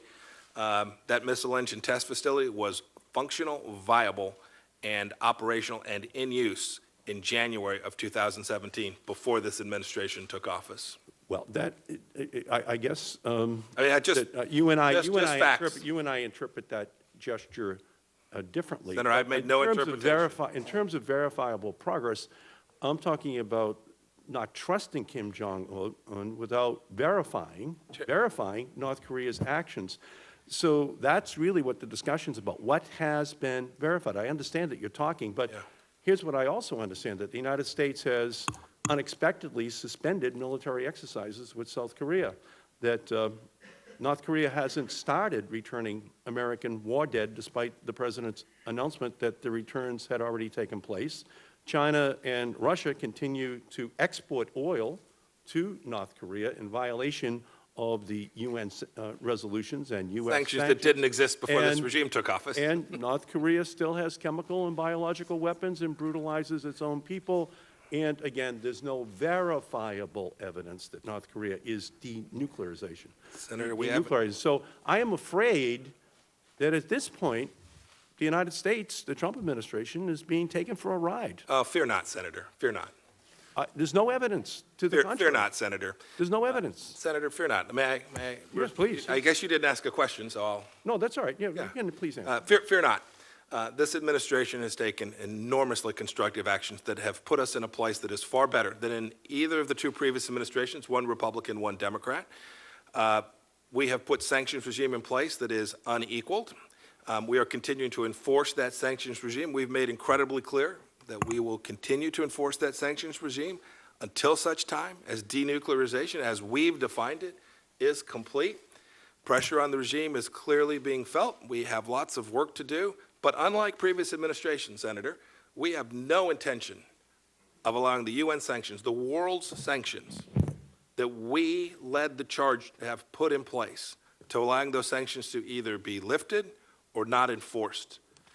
And until such time as Chairman Kim fulfills the commitment he made, which I am incredibly hopeful that he will, those sanctions will remain. We have not been taken for a ride, Senator. We're going to disagree I hope you on can that sleep a little bit interpretation. better tonight. One quick issue, which is something I know you're familiar with, is the State Department export controls that are designed to help ensure that weapons don't get into the wrong hands abroad. So I want to bring to your attention a special exemption from those export control rules that the State Department plans to use to issue this Friday. It will allow blueprints for downloadable guns to be published online and acceptable worldwide. I don't think that we really want to be in a world where Hamas in the Gaza has an ability to download a capacity for an AR-15 that could endanger security in that region, and the same thing could happen around the world. I asked the State Department to please reconsider this decision. I think it has long-term national security and domestic security considerations for our country. You have my commitment. I'll take a look at it. Okay. Senator Paul. Thank you for your testimony. Thank you. There's been a great deal of gnashing of teeth and wringing of hands and, dozens and dozens of senators saying that the president shouldn't have met with President Putin. And I guess I wonder, because if somehow we've become a little bit sidetracked by partisanship, because in the past, President Obama met with President Putin, President George Bush met with Putin. And I guess the question I have is whether or not we're entering into sort of a naive time where we think unless someone is a perfect Jeffersonian Democrat, we're not going to meet with them. We also have people saying, well, he should have shook his fist at him and he should have called him a murderer and a thug. Do you think that there's a possibility that we can have a relationship where we criticize the human rights records of other countries, but still also sit down and attempt to have diplomacy and at least channels so we don't escalate things? Do you think that it was a right idea for President Trump to meet with President Putin? I think you asked two questions, and it's yes to each of them. I think we can accomplish that. I think we can meet with less than perfect citizens of the world and hopefully move the ball in the right direction. Second, I think it was more than appropriate that President Trump meet with Vladimir Putin. And my own personal opinion is I think we need to de-escalate some of the partisan tensions in our country and try to look towards ways that we can have discussions with foreign leaders and not be so simplistic that somehow they have to have a perfect record or that we have to shout and scream. I mean, I think back to Reagan talking to Gorbachev. He said, tear down that wall. He called him an evil empire. But I just don't imagine Reagan sitting down with Gorbachev and yelling and screaming and shaking his fist and saying murderer, thug, and reciting the Stalin's human rights abuses. So I think there is a difference for anybody who's ever thought about this between sitting down and how diplomacy would occur between individuals and reciting a litany of human rights abuses. In that vein, I think there seems to be sort of a limitless appetite for more sanctions, but maybe insufficient interest in describing what actions are needed to remove sanctions. And so Senator Rubio mentioned this Deter Act. I guess my concern with some of this is that the definition of who might be meddling in an election in our country is not limited just to Russia. It could include even allies who spend money on social media somehow in our country. It doesn't seem to differentiate between social media and actually hacking into our electoral system and changing thousands of votes. It also takes the power away from the president and gives it to the Director of National Intelligence. This is the Deter Act we were talking about. And I know you indicated that, well, sanctions are probably a good idea to deter them, but do you think it's a good idea to take the sanction power, give it to the DNI, and then the sanctions have to remain in place for 8 hours with the president not having any ability to decide whether there's been some kind of change in behavior by the malefactors? Senator, without having seen the legislation, I do not think that's a good idea. I liked in your statement where you said that President Trump believes that now is the time for direct communication in our relationship in order to make clear to President Putin that there is the possibility to reverse the negative course of our relationship. And I think that gets at the heart of why we have these discussions. So if you heap sanctions on and Congress puts them on and they have to stay on for 8 years and they can never come off, if there is no off-ramp, if there is no discussion, that's sort of what diplomacy is supposed to be about. So I do commend you for talking to Kim. Are we here to extol Kim's record on human rights? Obviously not. But at the same time, for sanctions to have an effect, you have to have negotiation. So what I would say to my colleagues who've been all over TV saying there should not have been a meeting, think again. Just keep heaping these sanctions on, and you don't want any ability to talk to the adversary about how we would actually remove the sanctions if behavior changed. You got to have communications, not to mention the fact that we have planes flying within a mile or within 100 yards of each other in Syria. We have to have open lines of communication. So what I would ask is that we try to de-escalate the partisanship in our country so we can once again be open to some kind of diplomacy. I have one question with regard to Iran, and you and I differ on the possibility of a further Iranian agreement. I think it's actually much more difficult, and I had my own criticisms of the nuclear agreement. I didn't think it was perfect, and yet I would have tried to have built upon it rather than destroy it. We had a lot of money at the time that was a carrot to try to bring Iran to the table, but now we have, instead of one issue, we have two, or instead of a smaller group of issues, we have a bigger group of issues. The nuclear issues are back on the table if we have to renegotiate the nuclear agreement, and the ballistic missile issue. And the point that I think that we need to think through in discussions with Iran is that I think Iran, from their perspective, would see getting rid of their ballistic missile program as basically unilateral surrender. It's not my viewpoint. I think it's what I believe to be their viewpoint. I think they also see Saudi Arabia as a great adversary, and I think they see Israel as a potential adversary. And so I don't think, unless, it'd be great if you got all three to come together and have a multilateral agreement on not developing nuclear weapons and not having ballistic missiles. I don't see the other two coming to the table, frankly, to do that. And so I think in moving forward, I think it's just important that you understand this isn't going to be easy. The first Iran agreement also was a multilateral agreement. You had multilateral sanctions. You now have more unilateral sanctions, and you're going to have a unilateral agreement that's sort of your own agreement. So I just think we shouldn't be so optimistic, and I guess I'd like to hear from you. How do you, what makes you believe that Iran will come to the table to discuss ballistic missiles? Senator, I'm under no illusions about how important Iran views its ballistic missile program. I agree with you there. The question for President Trump faced was the JCPOA good enough? He concluded it wasn't remotely good enough. I think he said it was one of the worst deals in history. I don't want to get the language wrong. And so he concluded we would find ourselves in a better place with an opportunity to revisit all of these issues, the broad spectrum of issues, not just the nuclear portfolio, but the missile program, their malign activity around the world, all of them in a package. It did accept the understanding that there would be those that wouldn't come alongside of us. But you should know there is a coalition. It's not America and America alone. We have others who believe that this was the right decision too. The Israelis, the Saudis, the Emiratis, the Bahrainis, other smaller European governments, not the E3 themselves. But there are a number of folks who are beginning to coalesce around an understanding of how we can appropriately respond to Iran to take down the nuclear risk to the United States, as well as the risk from these other malign activities. Thank you. Senator Udall. Thank you, Mr. Chairman, and thank you, Secretary Pompeo, for your service. Secretary Pompeo, we have quite the record of President Trump's business relations with Russia. Extensive reporting and public records show a large amount of money from former Soviet states and Russia into Trump projects. Trump International Tower and Hotel in Toronto, the Trump Hotel in Panama, the Trump Project in Soho and New York City are a few of the big examples here. And here's another one. A Russian oligarch bought a property from President Trump for candidate Trump at the time, or maybe a little before, for $95 million in 2008. Less than 4 years after President Trump paid $41 million. So he more than doubled his money. Donald Trump Jr. in 2008 stated at a real estate conference in New York, and I quote here, "Russians make up a pretty disproportionate cross-section of a lot of our assets," end quote. Donald Trump tried to build a Trump Tower in Moscow for 30 years. He even tweeted in 2013, "Trump Tower Moscow is next," that's in quotes. In 2015, answering a question from indicted Russian operative and alleged spy Maria Butina, candidate Trump made clear his desires with Russia, stating, "I would get along well with Putin and that I don't think we need the sanctions."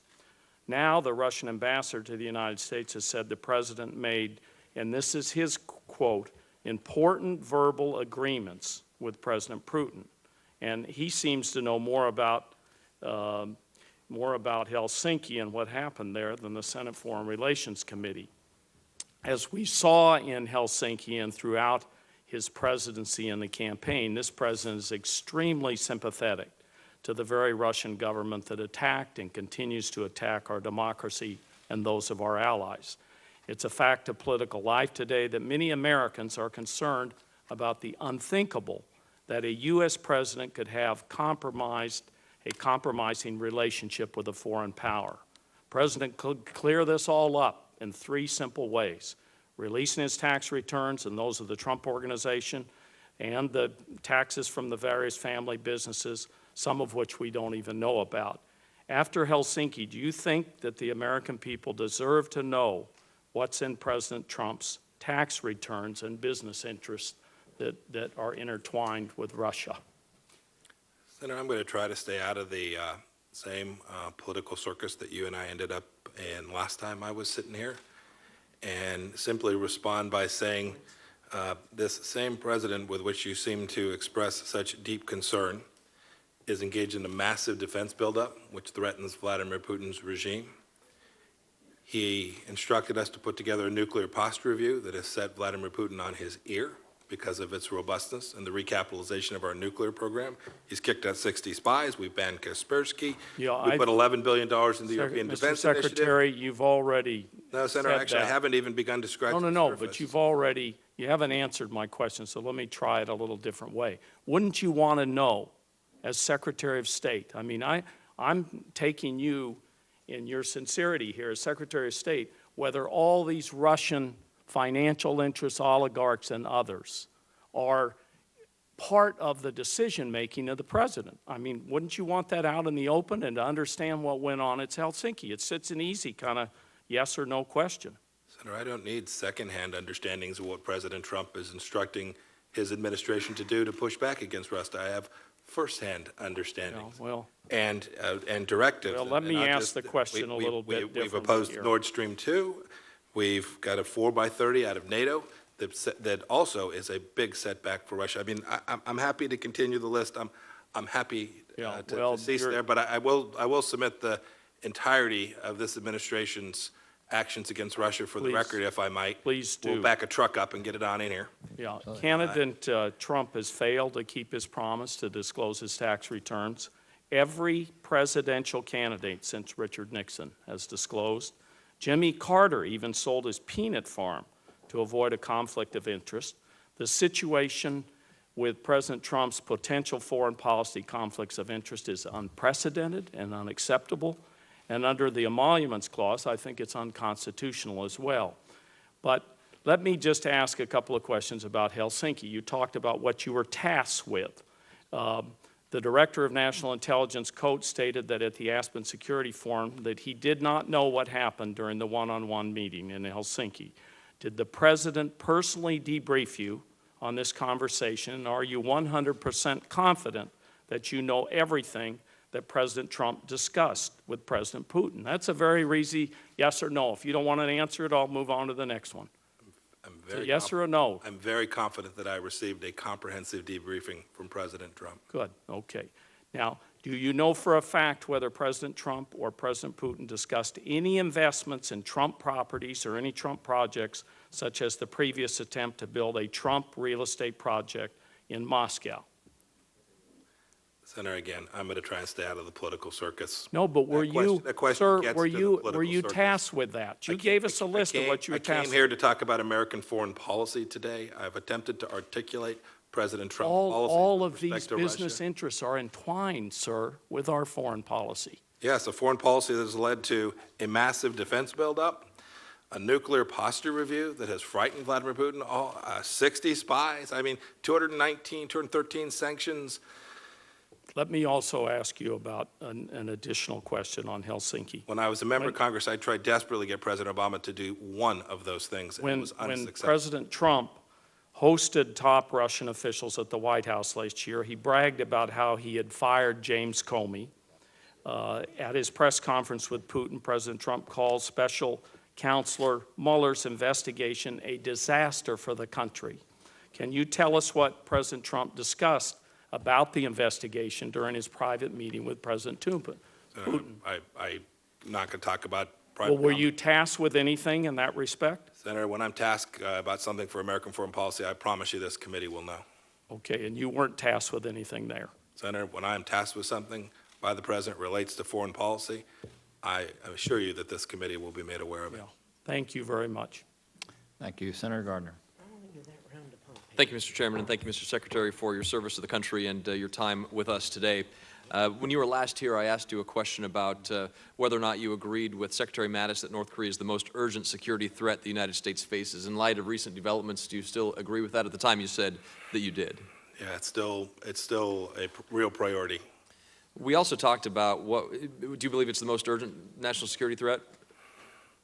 I do, but having said that, I don't recall the precise timing when I was here.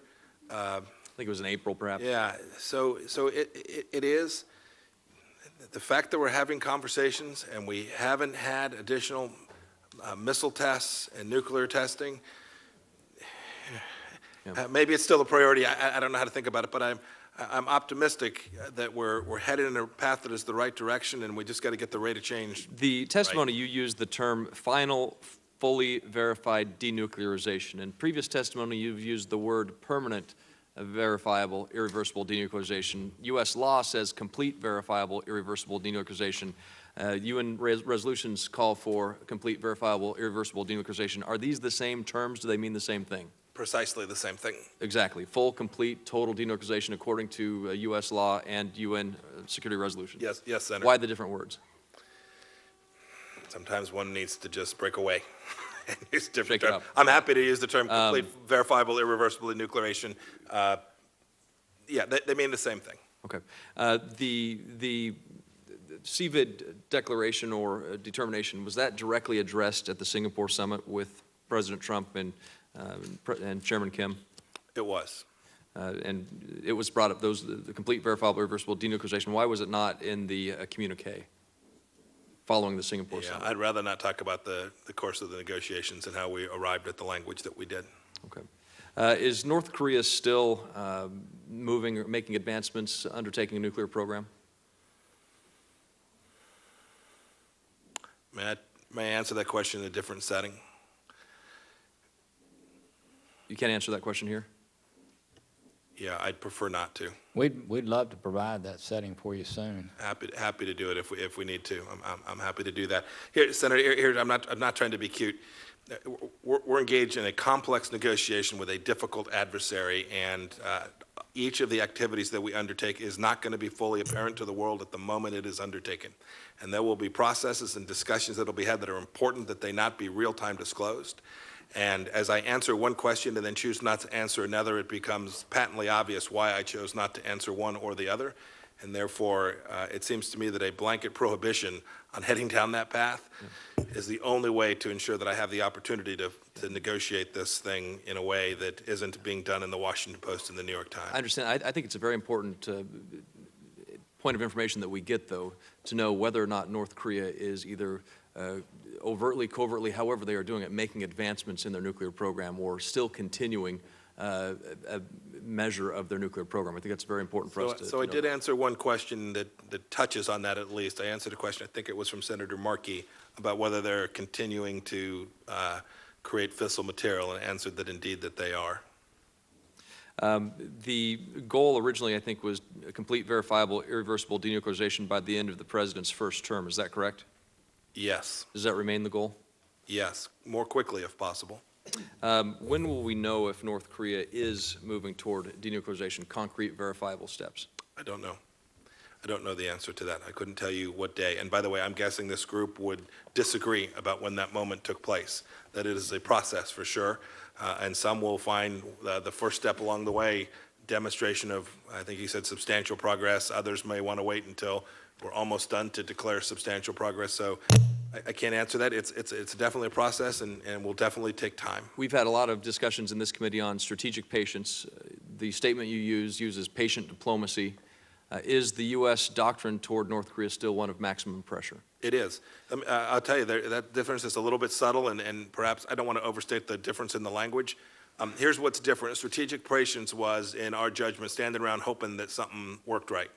Here we have a strategic objective backed up with diplomatic and economic pressure, which we believe gives us a pathway to achieve the objective, and also an off-ramp in the event that we conclude that it doesn't work, to head another direction to achieve the denuclearization of North Korea. Maximum pressure utilizes Section 102 of the North Korea Sanctions Policy Enhancement Act, which requires the president to initiate investigations into possible designations, investigations of the possible designations of persons upon evidence that they're violating, proliferating activities, et cetera, so that we can apply additional sections. How many investigations into new designations are taking place right now? I don't know how many, Senator, but let me try and answer your question in another way and say if this meets the bill.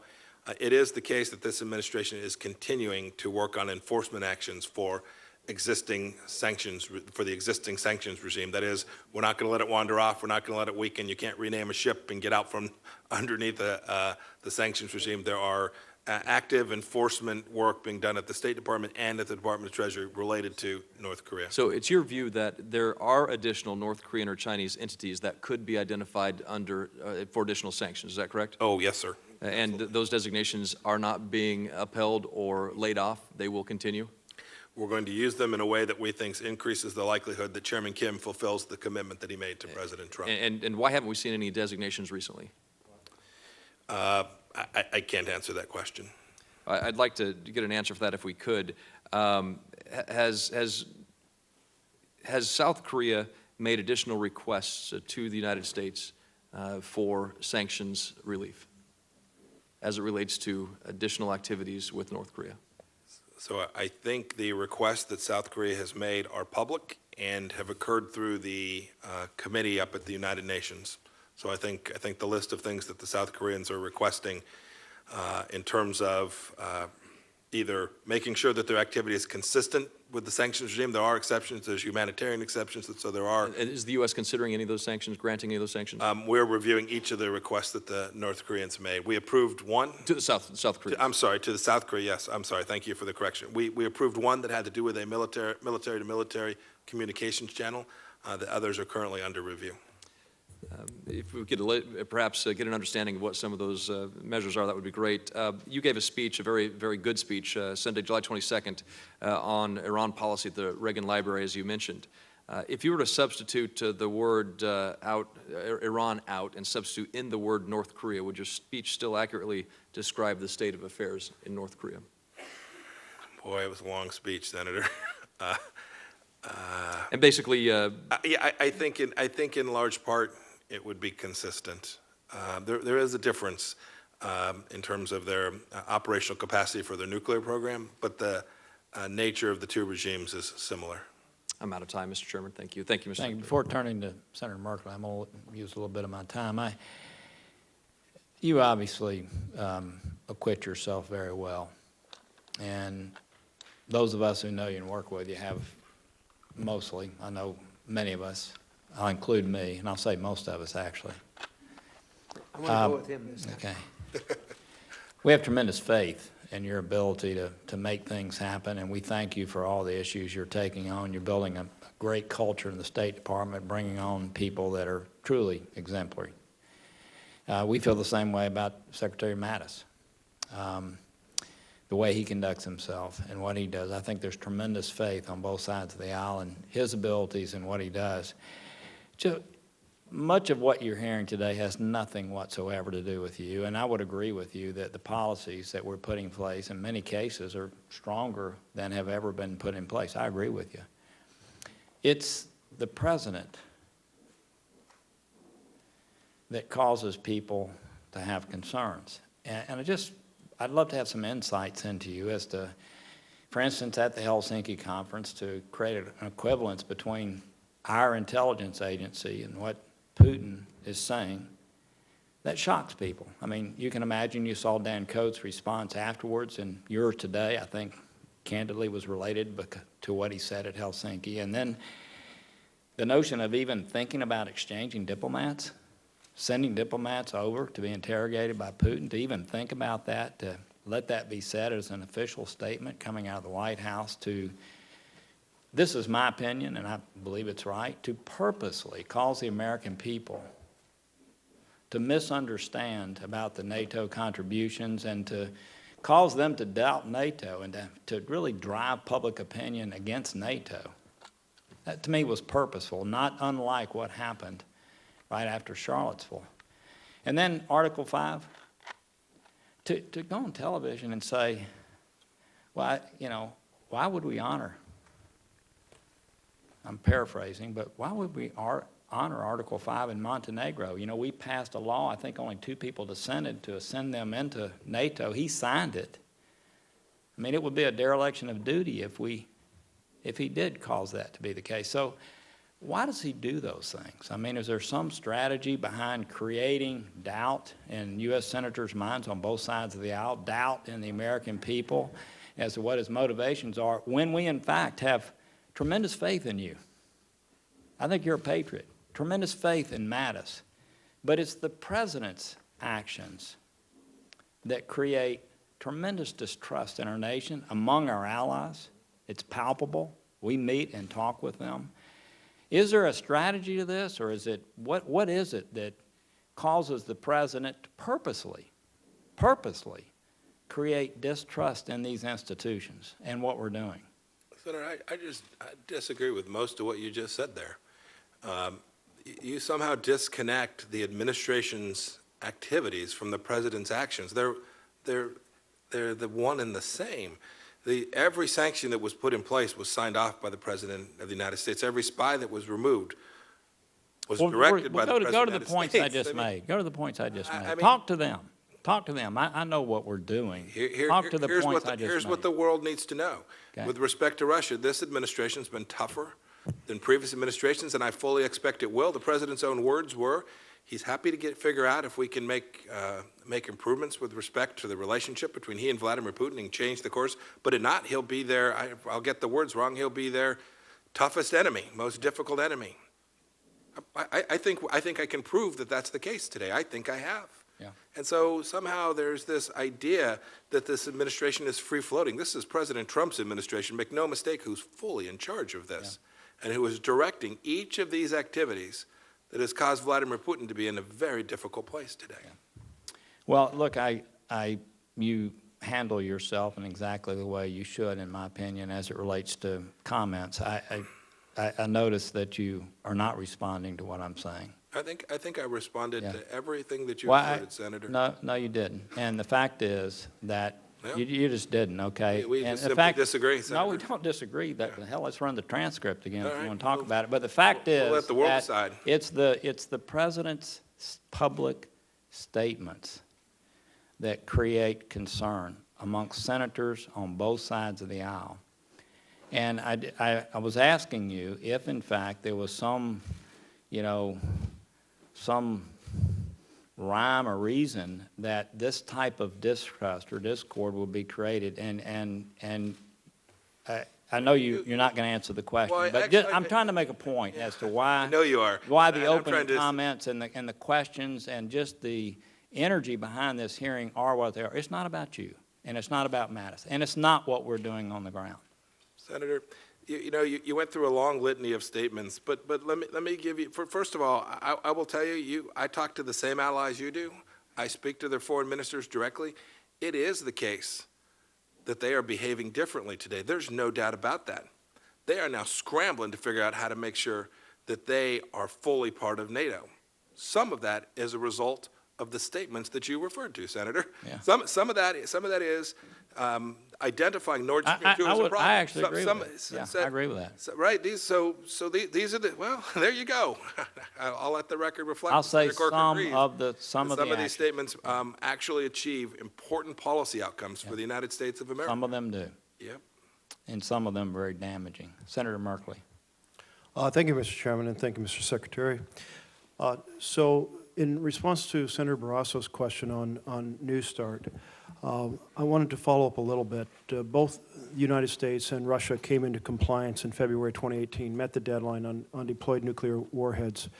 But my impression from your dialogue was the U.S. does not yet have a position on whether to work to extend the New Start agreement past 2021. That's correct.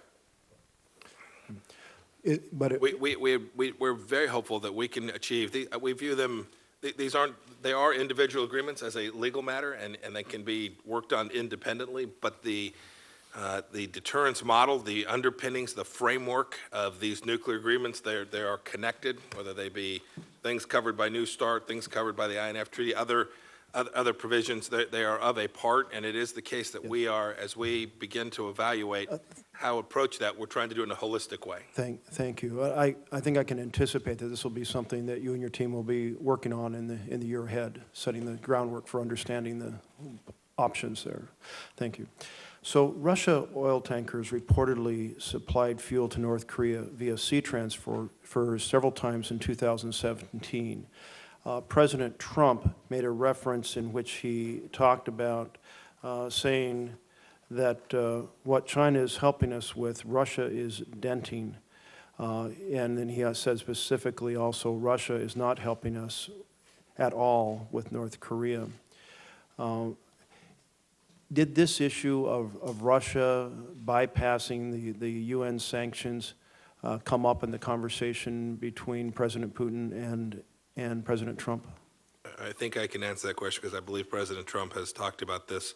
In fact, Russia's commitment to help us achieve denuclearization of North Korea did come up. The two of them did discuss it, and the centrality of continuing to enforce the UN Security Council resolutions, resolutions that the Russians voted for, were raised between the two of them.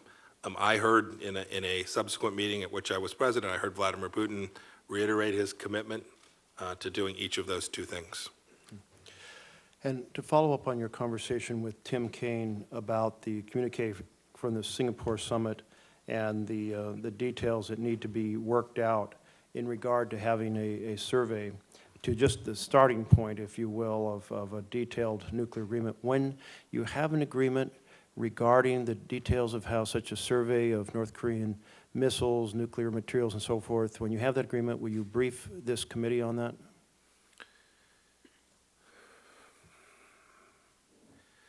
Senator, I'm sure we'll be able to share some elements of that with you. I'm hearkening back to the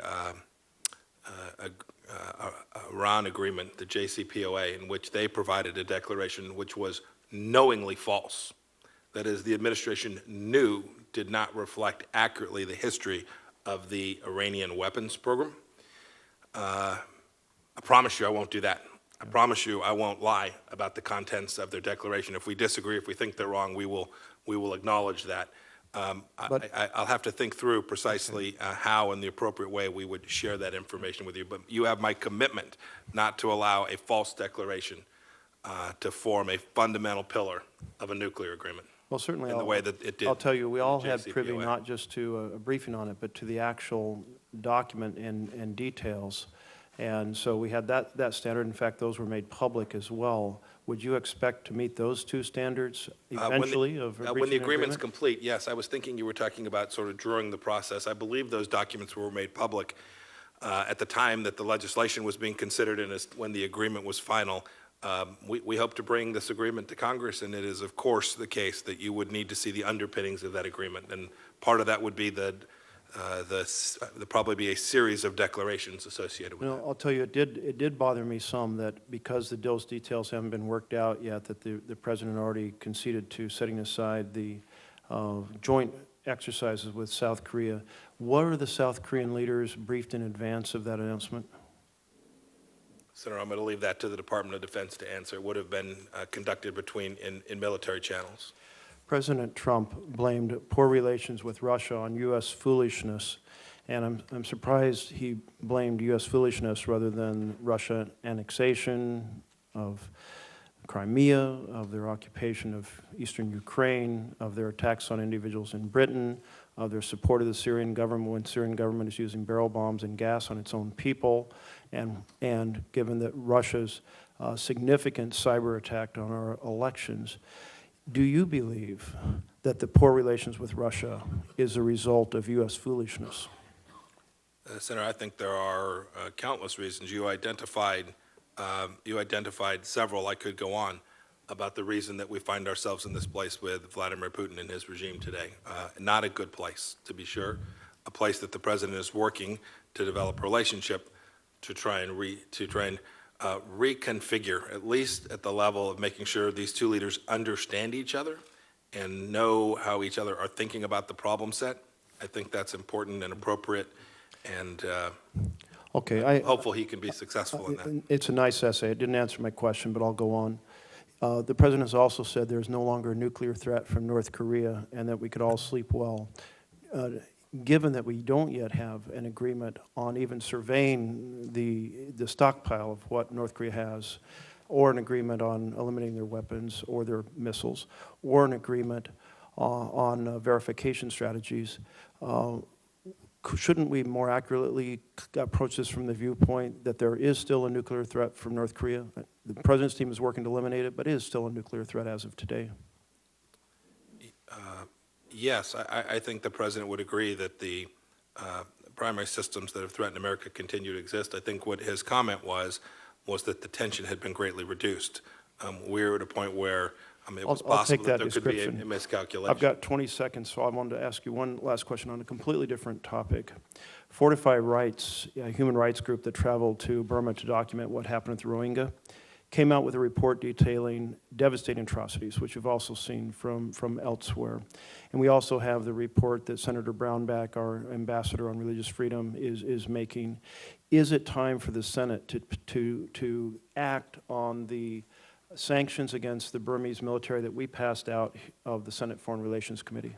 I'll leave to senators to decide if it's time for the Senate to act. I can only say that the underpinnings that you described, the atrocities you described, are very real.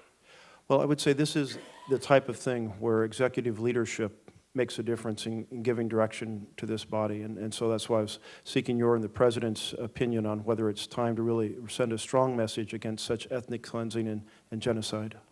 Thank you. Can we expect such a leadership from the president or yourself? I remember what Secretary Tillerson did before me on this issue. You can be sure that we will be serious and lead on this important issue. Thank you. Thank you. Senator Young.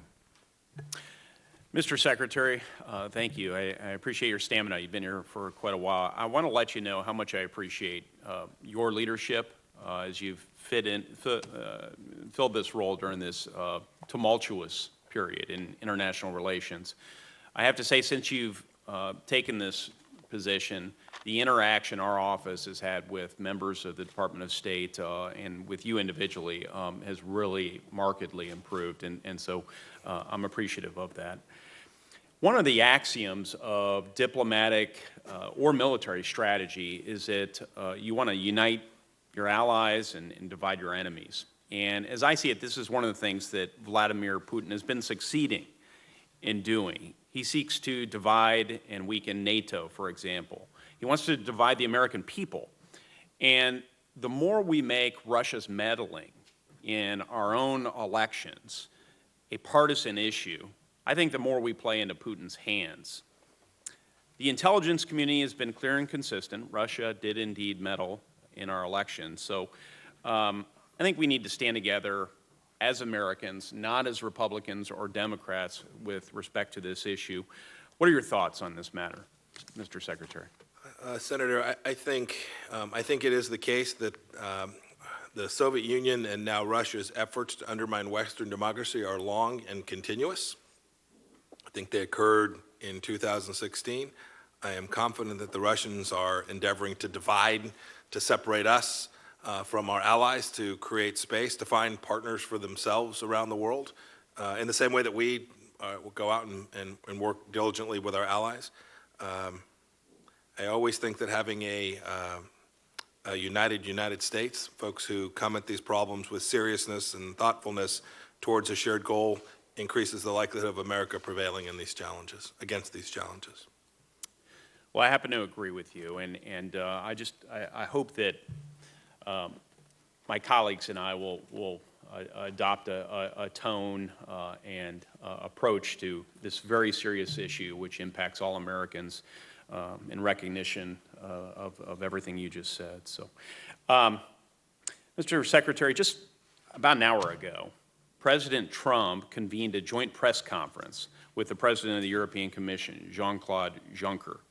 And in the press conference, the President and both of the Presidents announced they were going to launch a bilateral U.S.-EU set of negotiations with the goal of reducing tariffs, increasing economic cooperation between the EU and the United States, and working together to counter the predatory economic practices that we've seen from countries like China.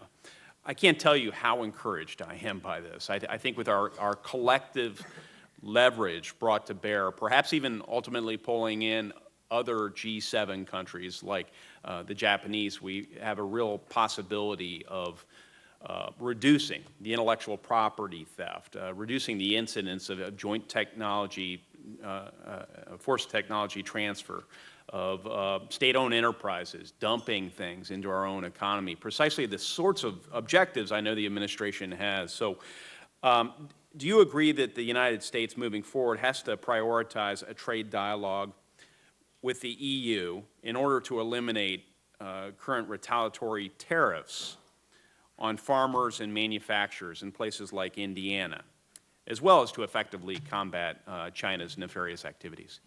Yes, don't forget Kansas farmers too.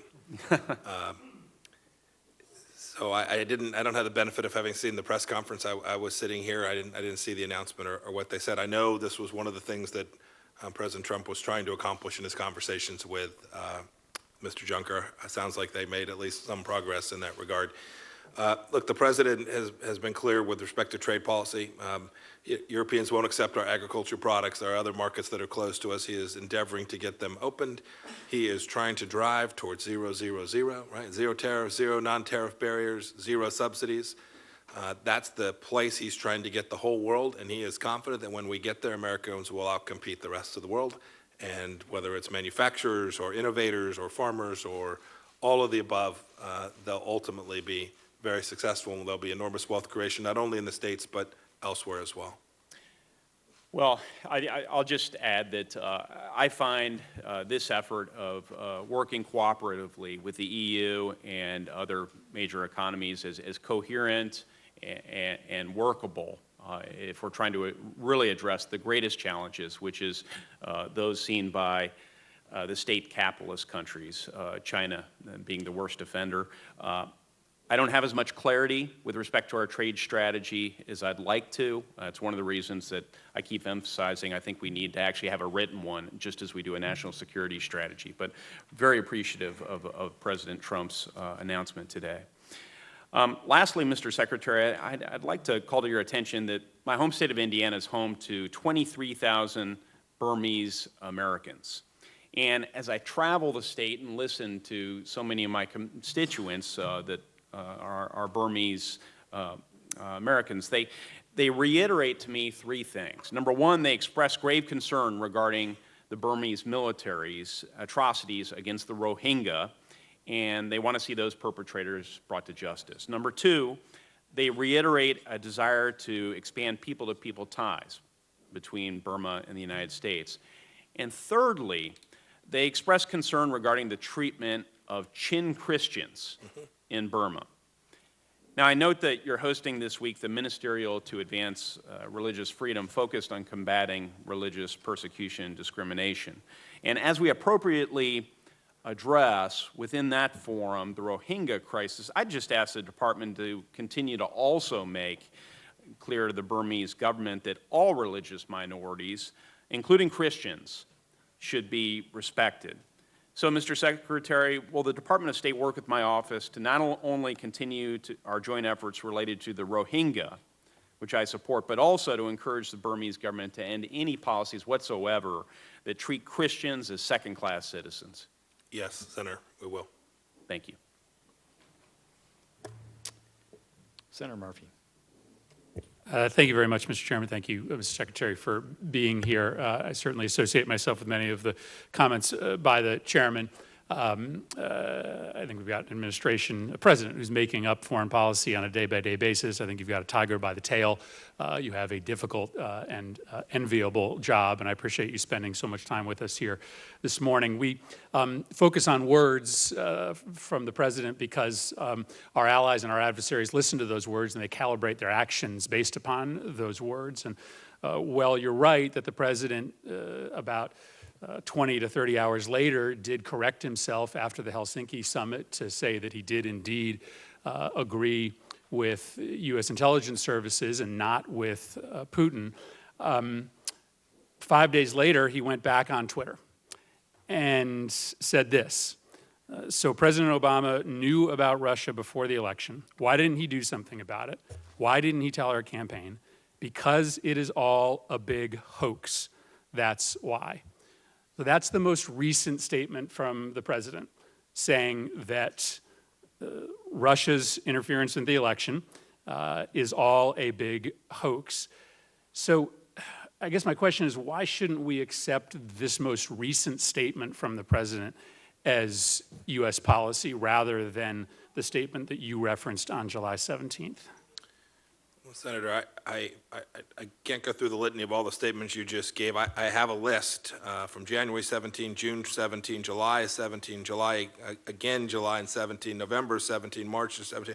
I'm happy to go through them, each of which the president confirmed that he understood that Russia had meddled in the election. And then I could give you, although I couldn't recount them, I could tell you numbers of times when I was personally with him where he told me directly he understood that. And indeed, provided guidance to, at this time it was the intelligence community, but I think he gave similar guidance throughout the government that we needed to do all we could to push back on election interference, and I have a catalog of activities that this administration has undertaken to do just that. So then what do you make of his most recent statement? Senator, I'll leave you. You can speculate. You can draw whatever inferences you want for whatever purposes you so choose.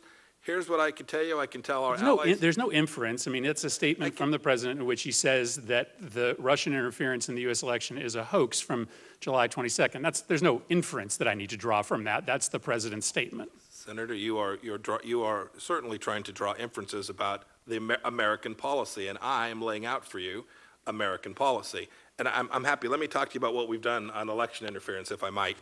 I understand. I understand that you draw a distinction between the president's comments and U.S. policy. What I'm trying to suggest to you is that what the president says is U.S. policy because our allies and our adversaries make decisions based upon those comments. And so let me try to drill down on a specific issue that Senator Corker raised, and that's the comments the president made regarding our potential defense or non-defense of Montenegro.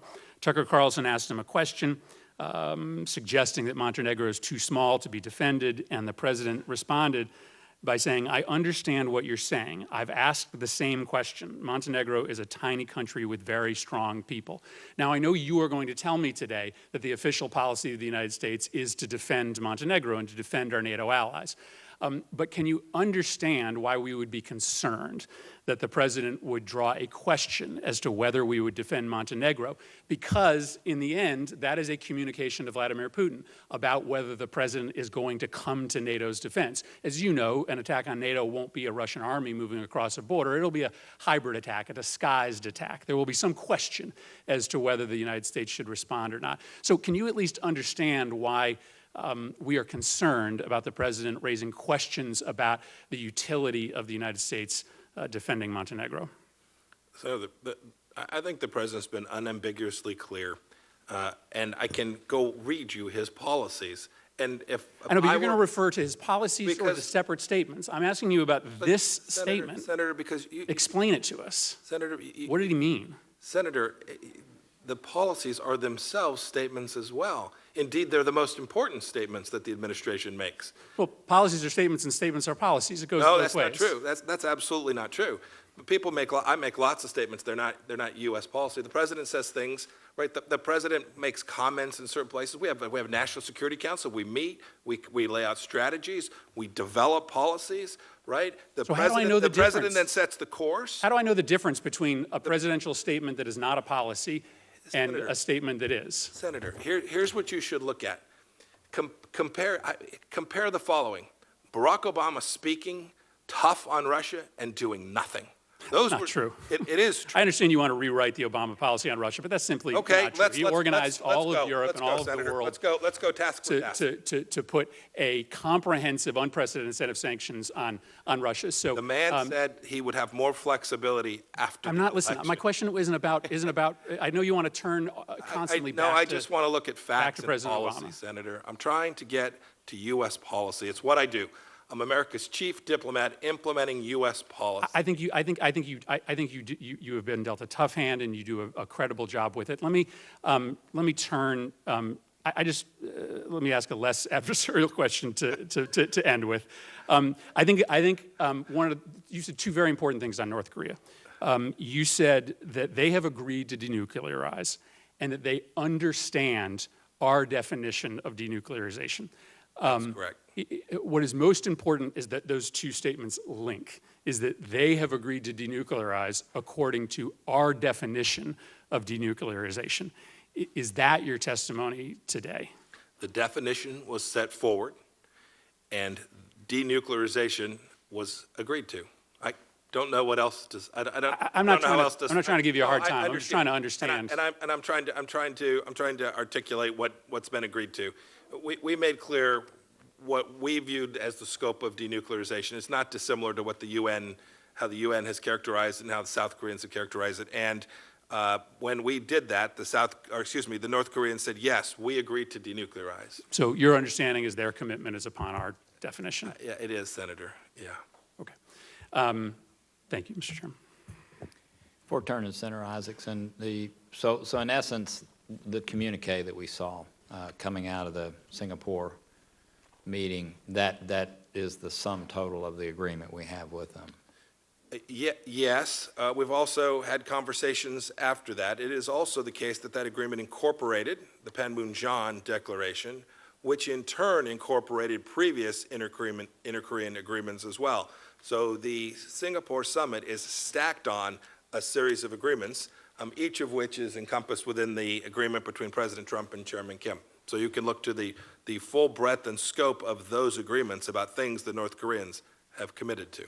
Yeah, and look, I don't think any of us would expect that there would be a meeting in Singapore and all the issues would be worked out. I think we all understand it's going to take a long time to get this all worked out.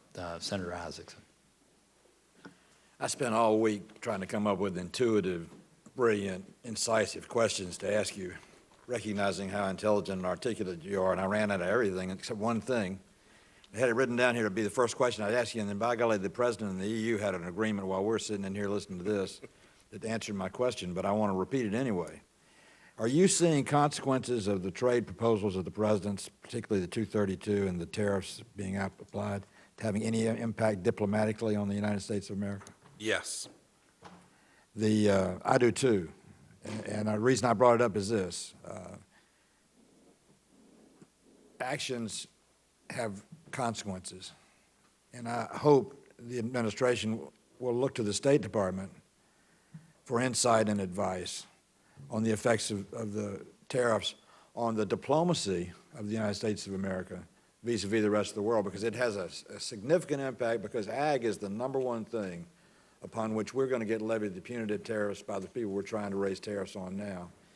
We feed the world. We're the world's breadbasket. This committee has passed the Feed the Future legislation some time ago, but we're going to be in deep trouble if we don't have a policy that recognizes both our responsibility and the world's need and food's importance in peace and security. So not to lecture you, because I wouldn't do that to me. You know more than you've forgotten more than I know, but I do know that the President's proposals and the tariffs are serious business, and he needs to consider the consequences on the diplomacy of the United States and hunger in the world. So I'll let you respond to that. Senator, I think the President appreciates that. I think he understands that the tariffs that have been imposed have a diplomatic effect. They're part of my broader effort, to be sure. Some of those things create difficulties. Some of those things create real opportunities. We've seen each from the sanctions that have been levied to date. And I know President Trump, it sounds like he made some progress today with the EU. I've watched Secretary Mnuchin, Bob Lighthizer, and the team try to use the effect of those tariffs to achieve good outcomes so that farmers can have access to markets, so that we get energy sold to countries that refuse to take our energy. Each of those things are important parts of the President's agenda to try and create wealth for ordinary Americans. And I commend the administration's commitment to 000 being the goal as far as the trade policy is concerned. But getting to that goal is going to require good communication between all facets of our government, including yourself and the State Department. Yes, sir. On the impacts, and that was the point I was trying to make. Yes, sir. I also am sorry Senator Paul left, because I was going to begin my remarks by saying I agreed with him on something, and I don't always do that. So y'all want to need to tell him that I prefaced my remark. But he is right about not being afraid of meeting with Vladimir Putin and the Russians and the North. Meetings with these people, in my judgment, are not as bad as a lot of people have proposed them to be. I've seen some people have said we ought to back up from meeting with them. But I think the more open we can be in meeting with the leadership of countries we're having to deal with one way or another, the more it forces them to be open.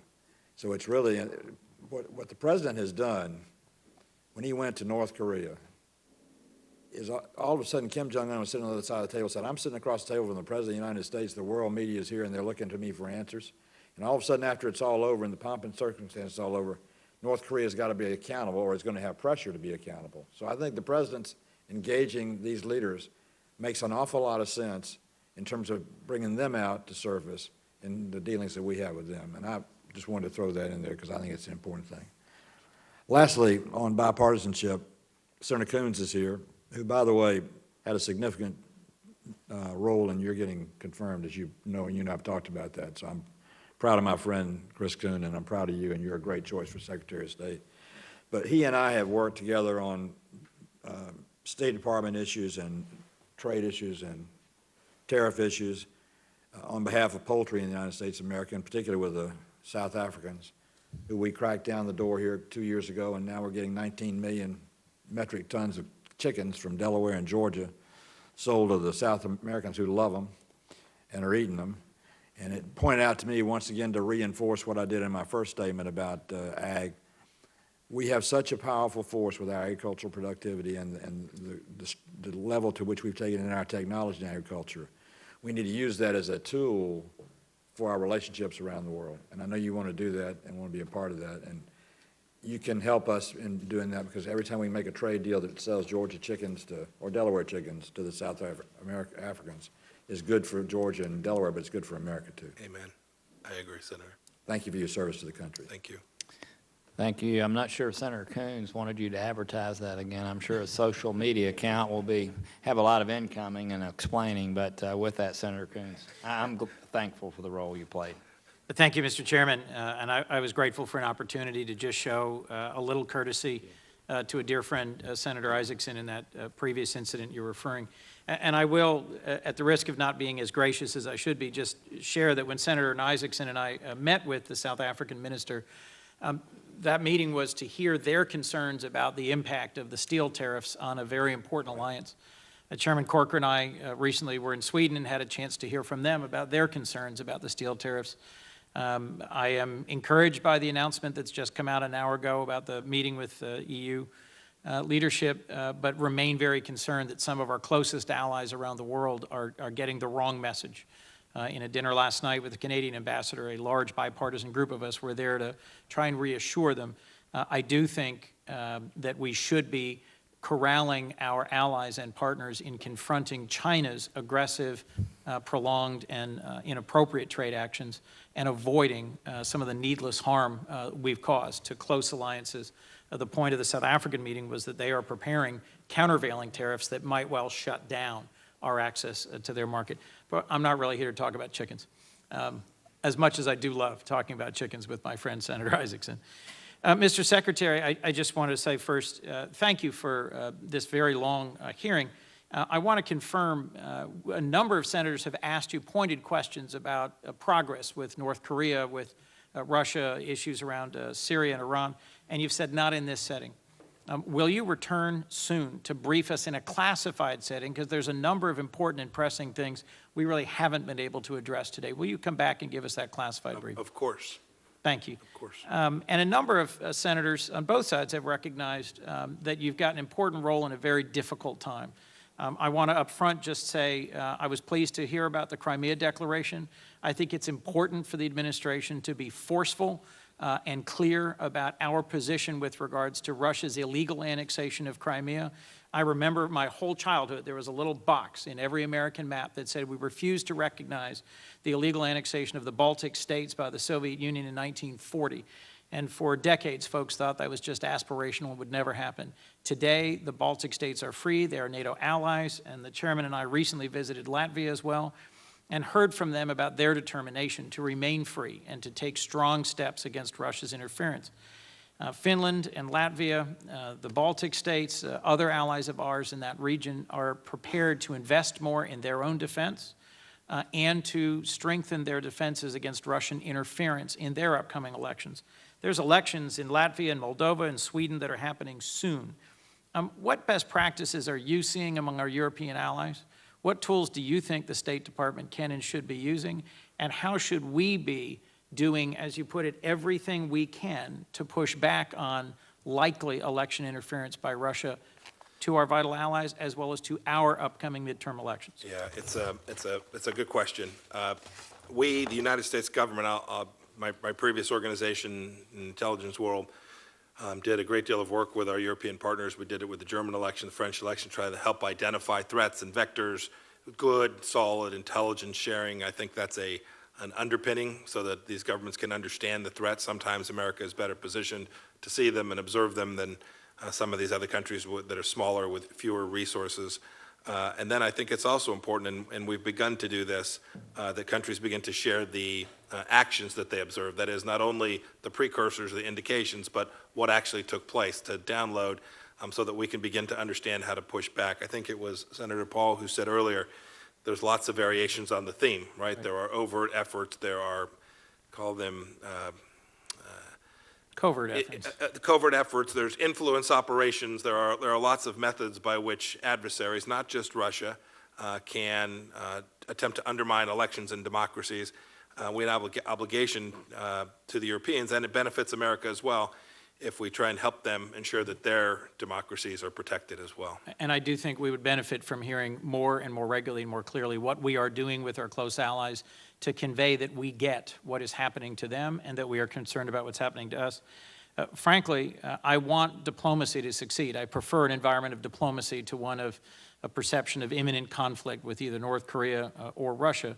And you've been very forceful, even aggressive today in advancing the administration's position. As the chairman said earlier, a lot of the tension here, I think, comes from the gaps between your forcefulness and clarity and what I perceive, and many perceive, to be the president's lack of forcefulness and clarity. In your written statement, you say that President Trump has stated, quote, "I accept our intelligence community's conclusion that Russia's meddling in the 2016 election took place." And then you go on to say he has a complete and proper understanding of what happened. My concern, if I could just directly, is that our president has never made a clear and comprehensive speech outlining the threat posed by Russia, our strategy to respond to it, and criticizing directly President Putin for directing the attack on our election in 2016. Just a few days ago, now I guess more than a week ago, Robert Mueller delivered indictments against 12 Russian military intelligence officers, GRU officers, calls them out by name, gives enormous detail of how Russia attacked our 2016 election. And one of the ways in which our president then undermines the clarity and credibility of that action by our Department of Justice is by calling the Mueller investigation a rigged witch hunt, or by standing next to President Putin in Helsinki and suggesting he's uncertain whether our intelligence account of what happened in 2016 is the more credible or the Russian one. Could you please clarify for me, if there are clear indicators that Russia continues to interfere in our election planning up to this November, would you advise the president to rescind an invitation to Vladimir Putin to come and meet in the White House? Do you think it is unwise to extend the credibility and the prestige of a White House meeting without being clear about Putin's threat to our upcoming elections? Senator Paul said, and I agree with him, we should meet with our adversaries. But as President Reagan did, we need to be clear-eyed about who they are and call them out for being adversaries before sitting down with them. Can you commit to being clear with the president and helping us understand whether or not the president clearly understands the attack on our election? So I've tried to do that earlier today, Senator Coons. I think the president is very clear about that. It is, I find it surprising that statements that are made, especially a statement like a statement for the record, I mean, you should all know the White House cleared that secret, right? These are White House, I uttered the words, these are President Trump's statements in that sense as well, right? These are statements from the United States government, of which President Trump is very clearly in charge, and somehow there's this effort to suggest that they're not that. The statements that I've made today are fully consistent with you, unless I misspoke somewhere along the way, which is possible after a couple hours. These are indeed the administration, President Trump's policies that we're implementing. My core point, Mr. Secretary, was that while your statements have been clear, our president's statements have confused our allies, encouraged our adversaries, and have failed to be comparably clear. And I'm concerned that an invitation to President Putin to the White House without clarity about his threats to our election, his threats to our allies, puts at risk clarity. I welcome the Crimea Declaration today. I think that is an important step forward, but I urge you, if President Putin attacks our next election, advise President Trump to withdraw any invitation to President Putin. Thank you, Mr. Chairman. Senator Portman. Thank you, Chairman. Mr. Secretary, thank you for coming back to testify again. You've had a long afternoon. I think you ought to do it more often. I mean, while you've been here, we managed to negotiate a successful preliminary agreement with the European Union. You managed to issue a declaration supporting what many of us have been hoping to see with regard to Crimea. And there was a third thing that happened, and I don't know if it's good or bad, but my understanding is the White House has decided to postpone the visit of President Putin until after the first of the year. When I left my business, it began to succeed as well, so I'll come down here. I think they wait until you're gone before they make all these decisions. No. I want to comment briefly on what you responded to with Senator Coons on what tools could we use with regard to pushing back on some of the interference in other countries' elections. I'd hope that you would say the Global Engagement Center, because it's a tool you have. And frankly, although Senator Murphy and I wrote legislation to give you the authority to do it, you have more aggressively used that tool, both by providing funding for it and now hiring the right people than your predecessors. And it's precisely this sort of situation. I will give you the recent example, I think it's very important, which is what's going on with Macedonia. You know, as they go for their referendum to be part of Europe, these European integration efforts tend to be a place where the Russians see an opportunity and engage in significant disinformation. Great opportunity for us to push back in the appropriate way through the Global Engagement Center. And would you confirm to me that you thought about that and you will think about that in the future? Yes, of course. May I add one thing that I think you'll find interesting? When I was with my Russian counterpart, Sergei Lavrov, he's very aware of the Global Engagement Center. should be. I mean, He raised the issue with me. Yeah. When I met with him, I think it was when I met with him in person. It may have been in a conversation by phone, but in my last interaction with him, he raised the issue. as compared to the resources the Russians put into their efforts, it is minuscule, as you know, but it is significant, and I think it'll be done professionally, thanks to some of the work you've done, and I applaud you for that. We discussed at your confirmation hearing in April the need for us to focus more on Central Eastern Europe, specifically Ukraine. I'd just come back from a trip to Ukraine. I'd been out in the contact line in April where there's a hot conflict going on. I mean, where there are people dying. And it is, when you go there, pretty moving because you see how the Ukrainians have had to defend themselves and their territorial integrity really for the last 4 years against Russian aggression. And I believe, so I think you do, that a successful pro-Western Ukraine is not only critical to the region, but I think it's the best antidote to Russian expansion in the region. Along those lines, I want to commend you for last week releasing the $200 million in military assistance. This goes for equipment, training, other assistance. And I think we have not taken enough credit for what happened, which is we told the Ukrainians, you need to make reforms. And when I was there in April, I talked to President Poroshenko. I also talked to Speaker Parubey then and again last month about this. In fact, I talked to him the day after they passed these reforms saying, you know, we need to see these reforms to your defense system, frankly getting away from the Russian influence system they had into one that's more consistent with European democracies, having a civilian control of their military, among other things. They did that. You then were able to release the $200 million. That's exactly how it should work, right? So I commend you for that, and I think it's going to make a huge difference. The lethal weapons they now have to defend themselves makes a huge difference. And so the actions sometimes do speak louder than the words, and in those cases, I think it's very important. On the resolution which you issued today with regard to Crimea, I was really happy to read it. I know that many in our community in Ohio who follow this closely are pleased with it. They believe this puts the United States clearly in the position where we will not relieve sanctions until this issue is resolved.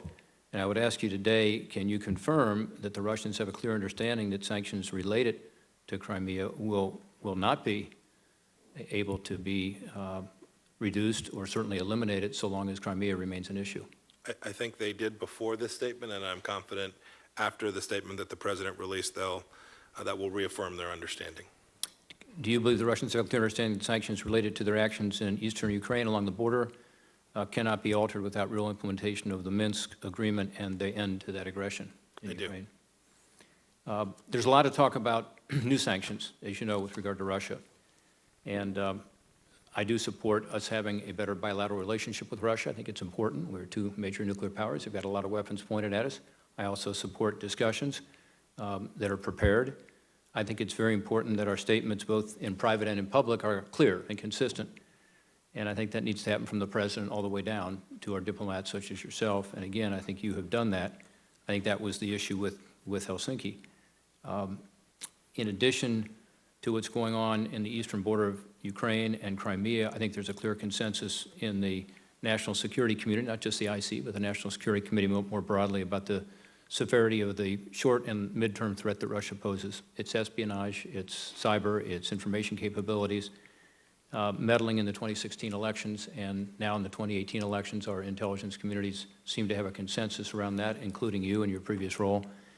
And we have sanctions in place, but they don't seem to be working. Yeah. I mean, that long list that I just gave, they don't seem to be working. So let me ask you a question, and this is not an easy one to answer, but one, why aren't they working? Second, do you support new sanctions, specifically related to the new information we have about 2016 and about 2018 interference in our democratic process?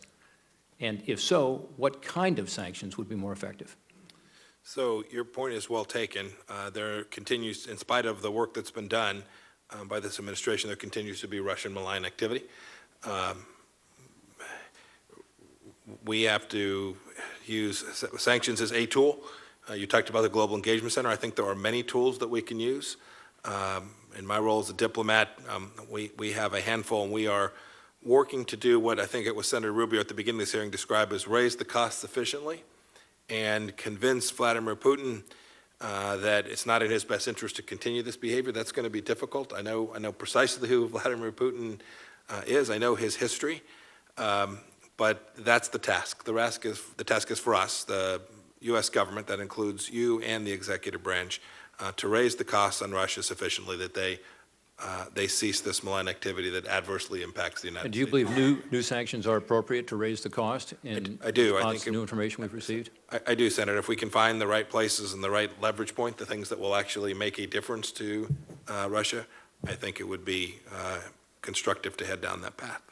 And can you tell us what you think might be more effective than the previous sanctions that have not been effective in accomplishing those means? It's, I don't know that I have a great answer. Do you think it's focusing more on individuals, on oligarchs? Do you think it's focusing more on some of the economic choke points? What's the It would be my judgment that each of those is necessary, that the things that impact the Russian economy are the things that I hear the Russians most concerned about. Secretary, thank you. I'm glad you're there, and we appreciate your testimony today. Thank you. Senator Booker. Thank you very much. I guess I'm batting cleanup, and I appreciate the endurance of our secretary. I know he has hard days, long days, and I'm grateful for this opportunity to question him. I really want to pick up on some of the line of questions that Senator Portman asked.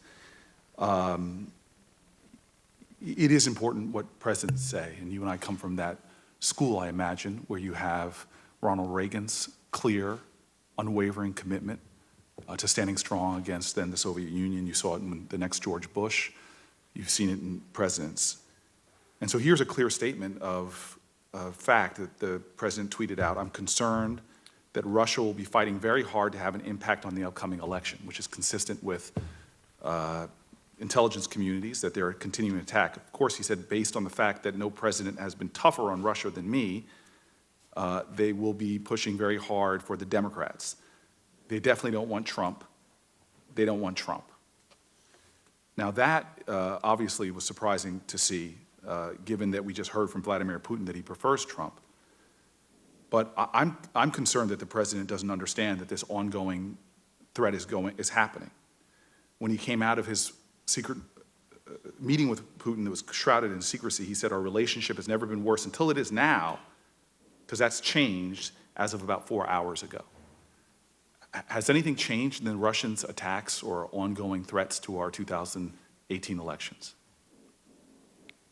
Senator, what I believe the president was referring to there, and obviously he speaks for himself in that sense, but what I understood him to say was that he'd had, for the first time in his administration, he'd had a chance to have an extensive, candid conversation with the leader of Russia, lay out and articulate America's interests to him so that he understood unambiguously what those interests were, and to in turn hear from Vladimir Putin about the things that he thought mattered most to Russia. So when I heard him say things have changed, I think that's what he was referring to. It was the first time they had met before, but it's the first time. Mr. Secretary, I've got limited time. So I agree with Senator Rubio. There's got to be a cost to people when they attack the United States. Not just attacking the United States. They've assassinated people on British soil. They're threatening our allies. They're intervening in Western democracies, annexing Crimea, ongoing hostilities in the Donbass region of Ukraine. And we passed legislation here, the COTSA legislation, which you had an exchange with my colleague, Senator Cardin, about. And I think you said, this is the transcript that you said, thank you for presenting the law. We really appreciate it. We think it makes good sense. The president signed it as well. We've passed sanctions under the law, and we have passed it, but we haven't used all of the sanctions. Now, I was excited to see Nikki Haley come out and say that we were about to put on new sanctions. In fact, the RNC got talking points from the White House telling their pundits to say exactly what Nikki Haley said before the United Nations, that we were going to put on additional sanctions. But we haven't used those tools in our toolbox. They said that Nikki Haley was confused. She said, I'm sorry, I wasn't confused. This was a step that the White House was going to take. And so I hope you understand that there's many of us in a bipartisan manner that feels like we've put tools in the toolbox, but the president has shrunk from taking them and using those tools to stand strong against people that are ongoing attacks on the United States of America. Nikki Haley said, absolutely, you will see that Russian sanctions will be coming down. Secretary Mnuchin will be announcing those. It has already said that they're going to go directly to any sort of companies that are dealing with equipment related to in this case, Assad and chemical weapons use. So I'm having trouble, and again, I think I'm one of those people that agrees with some of my Republican colleagues that presidents should be allowed to meet with folks one-on-one, but this is, as far as my staff can find, the only meeting with anybody in the G20 that's been a one-on-one meeting without staff that hasn't been, the details of which haven't been disclosed. And it's particularly troubling given, as Senator Udall said, we have a long history of this administration having ties to the Russians. He read a list. Further, it's the Russian oligarch close to Putin who bought property for Trump at a significant profit.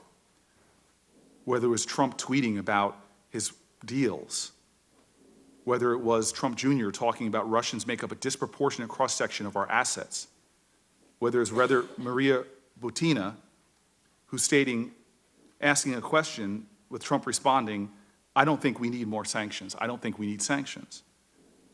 But this goes on.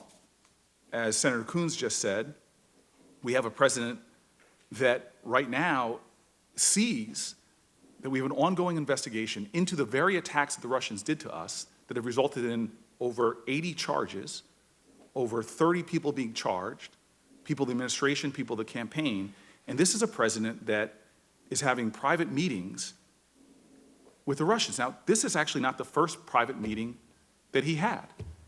I'm sure you remember that this president pulled aside at a G20 meeting and had a one-on-one discussion, unbeknownst to his staff, and had a conversation that he then said, when asked what they discussed, and I quote, he said, "We discussed adoptions." Now, adoptions is a code word, as we see, for sanctions. It's the same code word that was used to describe pre-election meetings between Kushner, Manafort, Don Jr., these ideas of adoptions.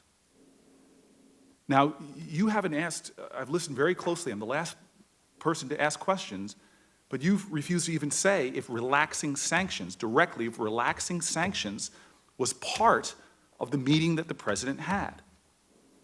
And so I find it hard to believe that we are a nation that is being under ongoing attack, and you can't come forward and say that this is a president that you say you represent, that we're standing strong against the person, but we're not. The very president who actually invited some of this here when he said, and I quote, "Russia, if you're listening, if you're able to find the 30,000 emails that are missing," he invited the very attacks that we're talking about. And so what I want, and what I think my colleagues want on both sides of the aisle, is to understand and believe that we're not having private discussions about relaxing sanctions, that we're showing the same kind of strength that past presidents have shown when enemies attack the United States of America. And you just committed to Senator Portman that you believe more sanctions are needed. And so are we to expect in the coming days that we will be applying the sanctions that the Senate has provided this president in a bipartisan way to hold Russia accountable and show them that there'll be a cost for their attacks on this nation? I think this administration's record, over 200 sanctions, 200 sanctions, Senator, is reflective of this administration's steadfastness with respect to our willingness to push back against Russia. I think it's unquestioned. You just spoke for coming on 7 minutes about a whole litany of things political. Let me give you America's foreign policy. Well, sir, 200 plus sanctions. Clearly there's been divisions in the administration if Nikki Haley is talking about sanctions on one day and then you're not putting them on the next day. Senator, there's vigorous debate in this administration on lots of things. There's no doubt about that. The president didn't hire a single shrinking violet, not one of us. And we often disagree about things. There's no doubt about that.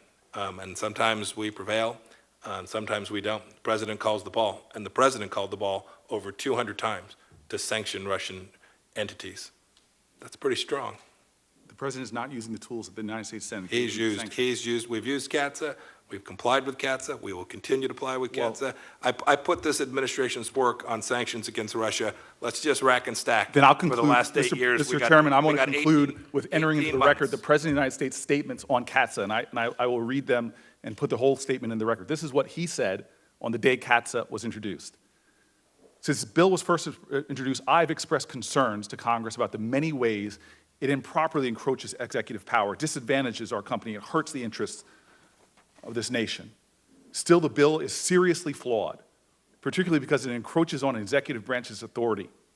Congress should not even negotiate a health care bill after 7 years. By limiting the executive branch's authority, this bill makes it harder for the United States to strike good deals. I actually agree with each And of hold the on, statements. the framers of the Constitution put the foreign affairs, so, well, I you didn't agree with it when you were talking to him. I could read your words back about how great this CATSA deal is. I put this in the record, and I finished my comments just simply by saying, this is not a president that's using the tools. This is not a president strong against Russia. This is not a president that is standing up against people that are doing ongoing attacks on the United States of America that are continuing at this moment. Thank you, Mr. Chairman. Senator Menendez. Well, Mr. Chairman, let me thank the Secretary for being here, but I must say that after nearly 3 hours, here's my takeaways. This administration is increasingly not transparent. It's not transparent as to what takes place at these summits. It's not transparent in terms of I hear that there's an effort not to have readouts when the President has conversations with foreign leaders, which has historically been the case. There's increasing less number of briefings. We haven't still had a briefing on North Korea in a classified setting nearly 2 months afterwards. So what I took away is that as it relates to North Korea, we have no agreements on anything. The best I can glean is that they understand what we mean by denuclearization, but they have not agreed to that definition. I really don't believe, Mr. Secretary, you know what happened during the President's 2+ hour conversation with President Putin. And I really don't know much more about the summit after sitting here for 3 hours than I did before. I want to say to you, I want you to think about the suggestion that what the President says is not the policy of the United States. When the President speaks, Can I clean that up, Senator? You're right, I misspoke if you there. want to clean it up, because I'd love to. when he Thank you. speaks, I'd love that is to. the policy of the United I'd love to, States. Senator. Yeah. I'd love the chance to do that. Yeah, go ahead. Yeah, I misspoke. It is the Okay. case. All right. The President calls the ball. His statements are in fact policy, but it's the case that when all of us speak in informal settings in response to questions, we're not covering the full gamut of things that impact the world. That's what I intended to say. I saw the glee on your side walking away trying to make a political point from that. That's silliness. This President runs this government. His statements are in fact Good. U.S. So policy. now we understand that when the President speaks, it is the policy of Senator, the United you've seen States. these So policies. therefore, 200+ sanctions. You've seen them, Senator. I'm No, not Senator, asking you a question, Mr. Senator, Secretary. I understand. I'm But summarizing I've now here. been here 3 hours, and you're you've got a political soliloquy. No, you And- know what? and I've I listened to your political soliloquy as a Secretary of State sitting at that table, demeaning some members here because you said that Senator Shaheen believes more in the Russian Defense Ministry. She was quoting them only because we don't know what our own government is saying. So please don't talk to me about politics. Want to talk about politics? If President Obama did what President Trump did in Helsinki, I'd be peeling you off the Capitol ceiling. Please. So here's the point. When the President speaks, it is the policy of the United States. And so when he says, in one respect, I applaud this declaration about Crimea, but then he goes and says that Russia should join the G7. Well, the reason Russia's not in the G7 is because they invaded Ukraine. So which is the policy? Because when the President speaks, it is the policy. And I must say, sir, when you speak around the world, people believe that what you say is a reflection of the policy of the United States. So I want to close by saying one thing I heard here today that I can agree with you is that we need more sanctions, and I look forward to working with the chairman, Senator Graham, and others who are interested in this regard. Hopefully we can come together in common cause to push back on Russia on sanctions that we can pursue. And secondly, I want to reiterate, I believe that it is rightful for the members of this committee, even if it's in a classified setting, to speak to the translator and or to see her notes, because that's the only way we will know what truly transpired. Would you like to give any response? Not a word. You had earlier tried to lay out the things the administration was doing relative to the election and were cut off. Would you like to do that in a public setting? Or? I'm just fine, Senator. I think I've had the opportunity to respond adequately. I appreciate you having been so gracious to have permitted me to do that. And we had some exchange relative to a classified briefing. Let me say this, I know you're busy and Happy to try and find a time that works for everyone to do that, as I North- think I committed to another senator. We'll keep the record open until the close of business tomorrow for written questions. I know you've got a lot to do. To the extent your staff could help answer those questions as briefly as they could, that would be most helpful. I appreciate you We'll coming do it. before us today. And with that, the meeting's adjourned.